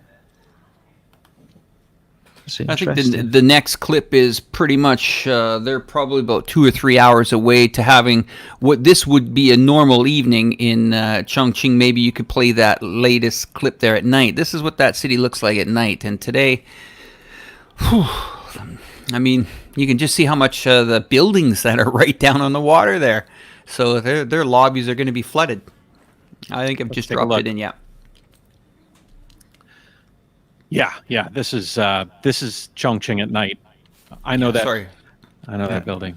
Short clip. Lee, you okay, man? You got to go. I need to get off and do a couple of things. So I'll bid you all farewell. Thank you very much for coming in. Appreciate that. And thank you, Lee. Thank you, Lee. Take care, everyone. Thanks. And Lee, do you want us to leave your channel connected, or do you want us to say goodbye to your audience? Up to you. You can leave it connected for now. That's fine, I think. Okay. All right, Matt, I'm dropping in another piece of footage I'm dropping in here is to kind of give people an idea of the infrastructure and how Chongqing is put together. It's not your traditional flat city where there's a couple of bridges over one small river. I mean, this is a city that has, I believe, within its central part area, 4,500 bridges. And then as you go out in the other districts and you start to build up the population, there's somewhere being, I think the figure is anywhere estimated to be between 15 and 17,000 bridges. And what I'll try to do is just to upload some video, and it's going to take a minute or two here while we upload it, and it should give us an idea of what the infrastructure looks like. Okay. So yeah, it's ready. Go ahead. Oh, okay. Here we go. So I think you've seen this bridge before, right? It's kind of one of the ones where you come in, I think one of these are connected to the airport. But as you can see, down by that river there's a lot of roadway. And then it slowly snakes its way up as we come over the bridges. And it just crisscrosses and turns. That's how complicated the terrain is in the city. I mean, and look at the trees in this city here. It's a beautiful city, it's green city. I mean, for a city of this magnitude, and the infrastructure, I don't know how they do it. I really have no idea how they do it. One of the interesting things is we took the train from Chongqing to the Yichang, which is where the Three Gorges Dam is. For those of you that just joined, my name is Matt from the Jialing Nation. I'm talking with Alex from Reportify Media, and Lee Barrett just left. His channel is streaming this, but he had to step out. But we're watching video from Alex at Reportify Media showing Chongqing, which is where we actually have some friends who are talking to us from a channel called iChongqing. We got a lot of people here, and I think Jerry is on too, right? We're streaming on Jerry's channel. Yeah. A big shout out to everybody on This Is China. And I just want to say there's a gentleman in the feed here, Kevin Law. He seems to know quite a bit about how the setup is on the dam. He says, you guys are worrying too much from the point to Raffles Tower. It is a reservoir zone. Nobody is under 195 meters. It's an interesting point because, as Lee was explaining before, you go in some buildings that you think are the main floor, but then you take an elevator that goes down, and then that's the entrance. So yeah. Yeah. Yeah. I mean, I'm actually showing you right now, we're going down the Yangtze River towards Chongqing via this map. I think it's kind of interesting to show the length and breadth of the river as it comes to the east. We're actually going east. So we're reverse flow here, guys. So we're actually going up the river instead of down the river. But you can kind of get an idea of the geographical features. The reason that this place was chosen to be in behind the Three Gorges Dam is because it's got a lot of capacity to accept water. And so let's see here, Zhang County. And I'm going to, because I want to show everybody the high view of Chongqing when we get there. So this is, we're cruising up the river about 500 or 600 kilometers, which is a very, very long way. So maybe I can actually zoom out. Alex, I don't know how much longer I have here for the stream. I might have to bail and go to dinner with the wife and. No worries. I think what we'll do is we'll just wrap it up for our audience. This was kind of an impromptu kind of, we tried to put it together as quickly as possible. The Chongqing said that, hey guys, we're down. We have a reporter out on location. Maybe your audience would be interested in tapping into the live stream. I know when I initially started the show, we were looking at 2 locations from panoramic, kind of like sky cams, or I guess they would call them tower cams that were sitting on buildings.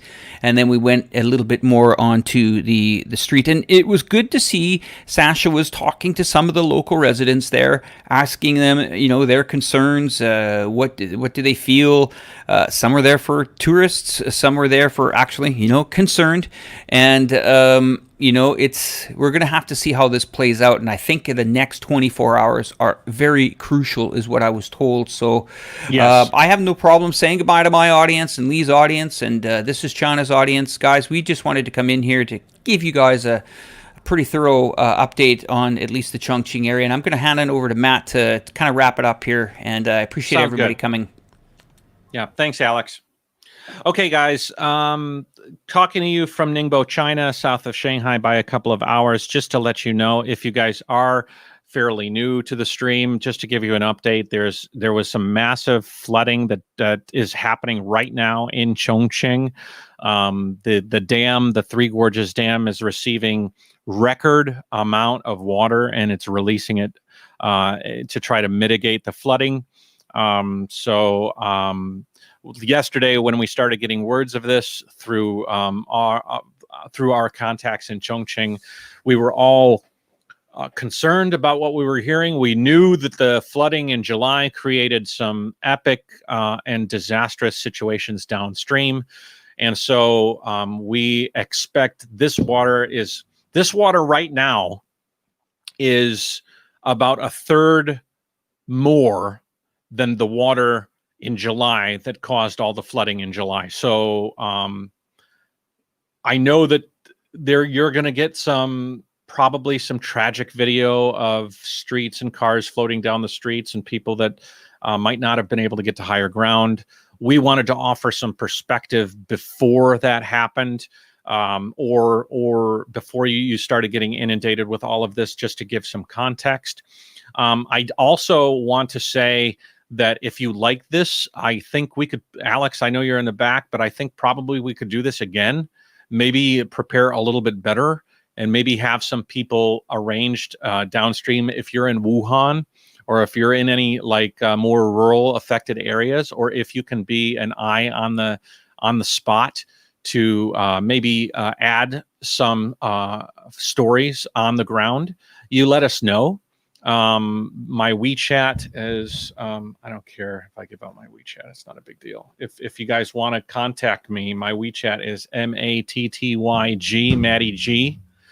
And let me know if you're open and you have the ability to jump on and share it with us. This stream does not need a VPN, so you can actually even stream if you're Chinese from your iPhone. So that's a good thing.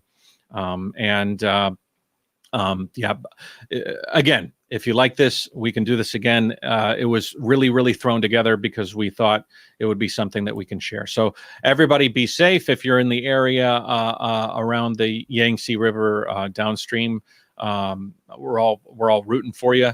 And if you have any questions or anything, we can answer those. Thank you very much from Alex at Reportify Media, from Jerry at This Is China, at Lee and Ollie of the Barrett Channel, Chongqing.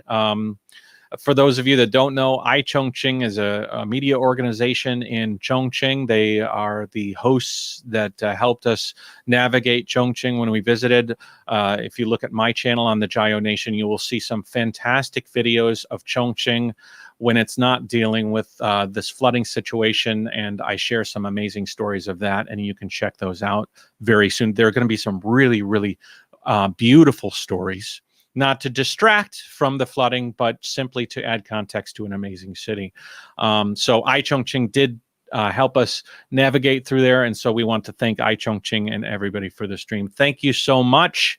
Like, subscribe when this comes up, share, because I think that we are in store for some crazy news coming out from China. And again, let's root for everybody in the affected areas.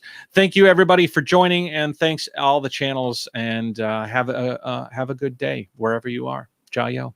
Bye bye.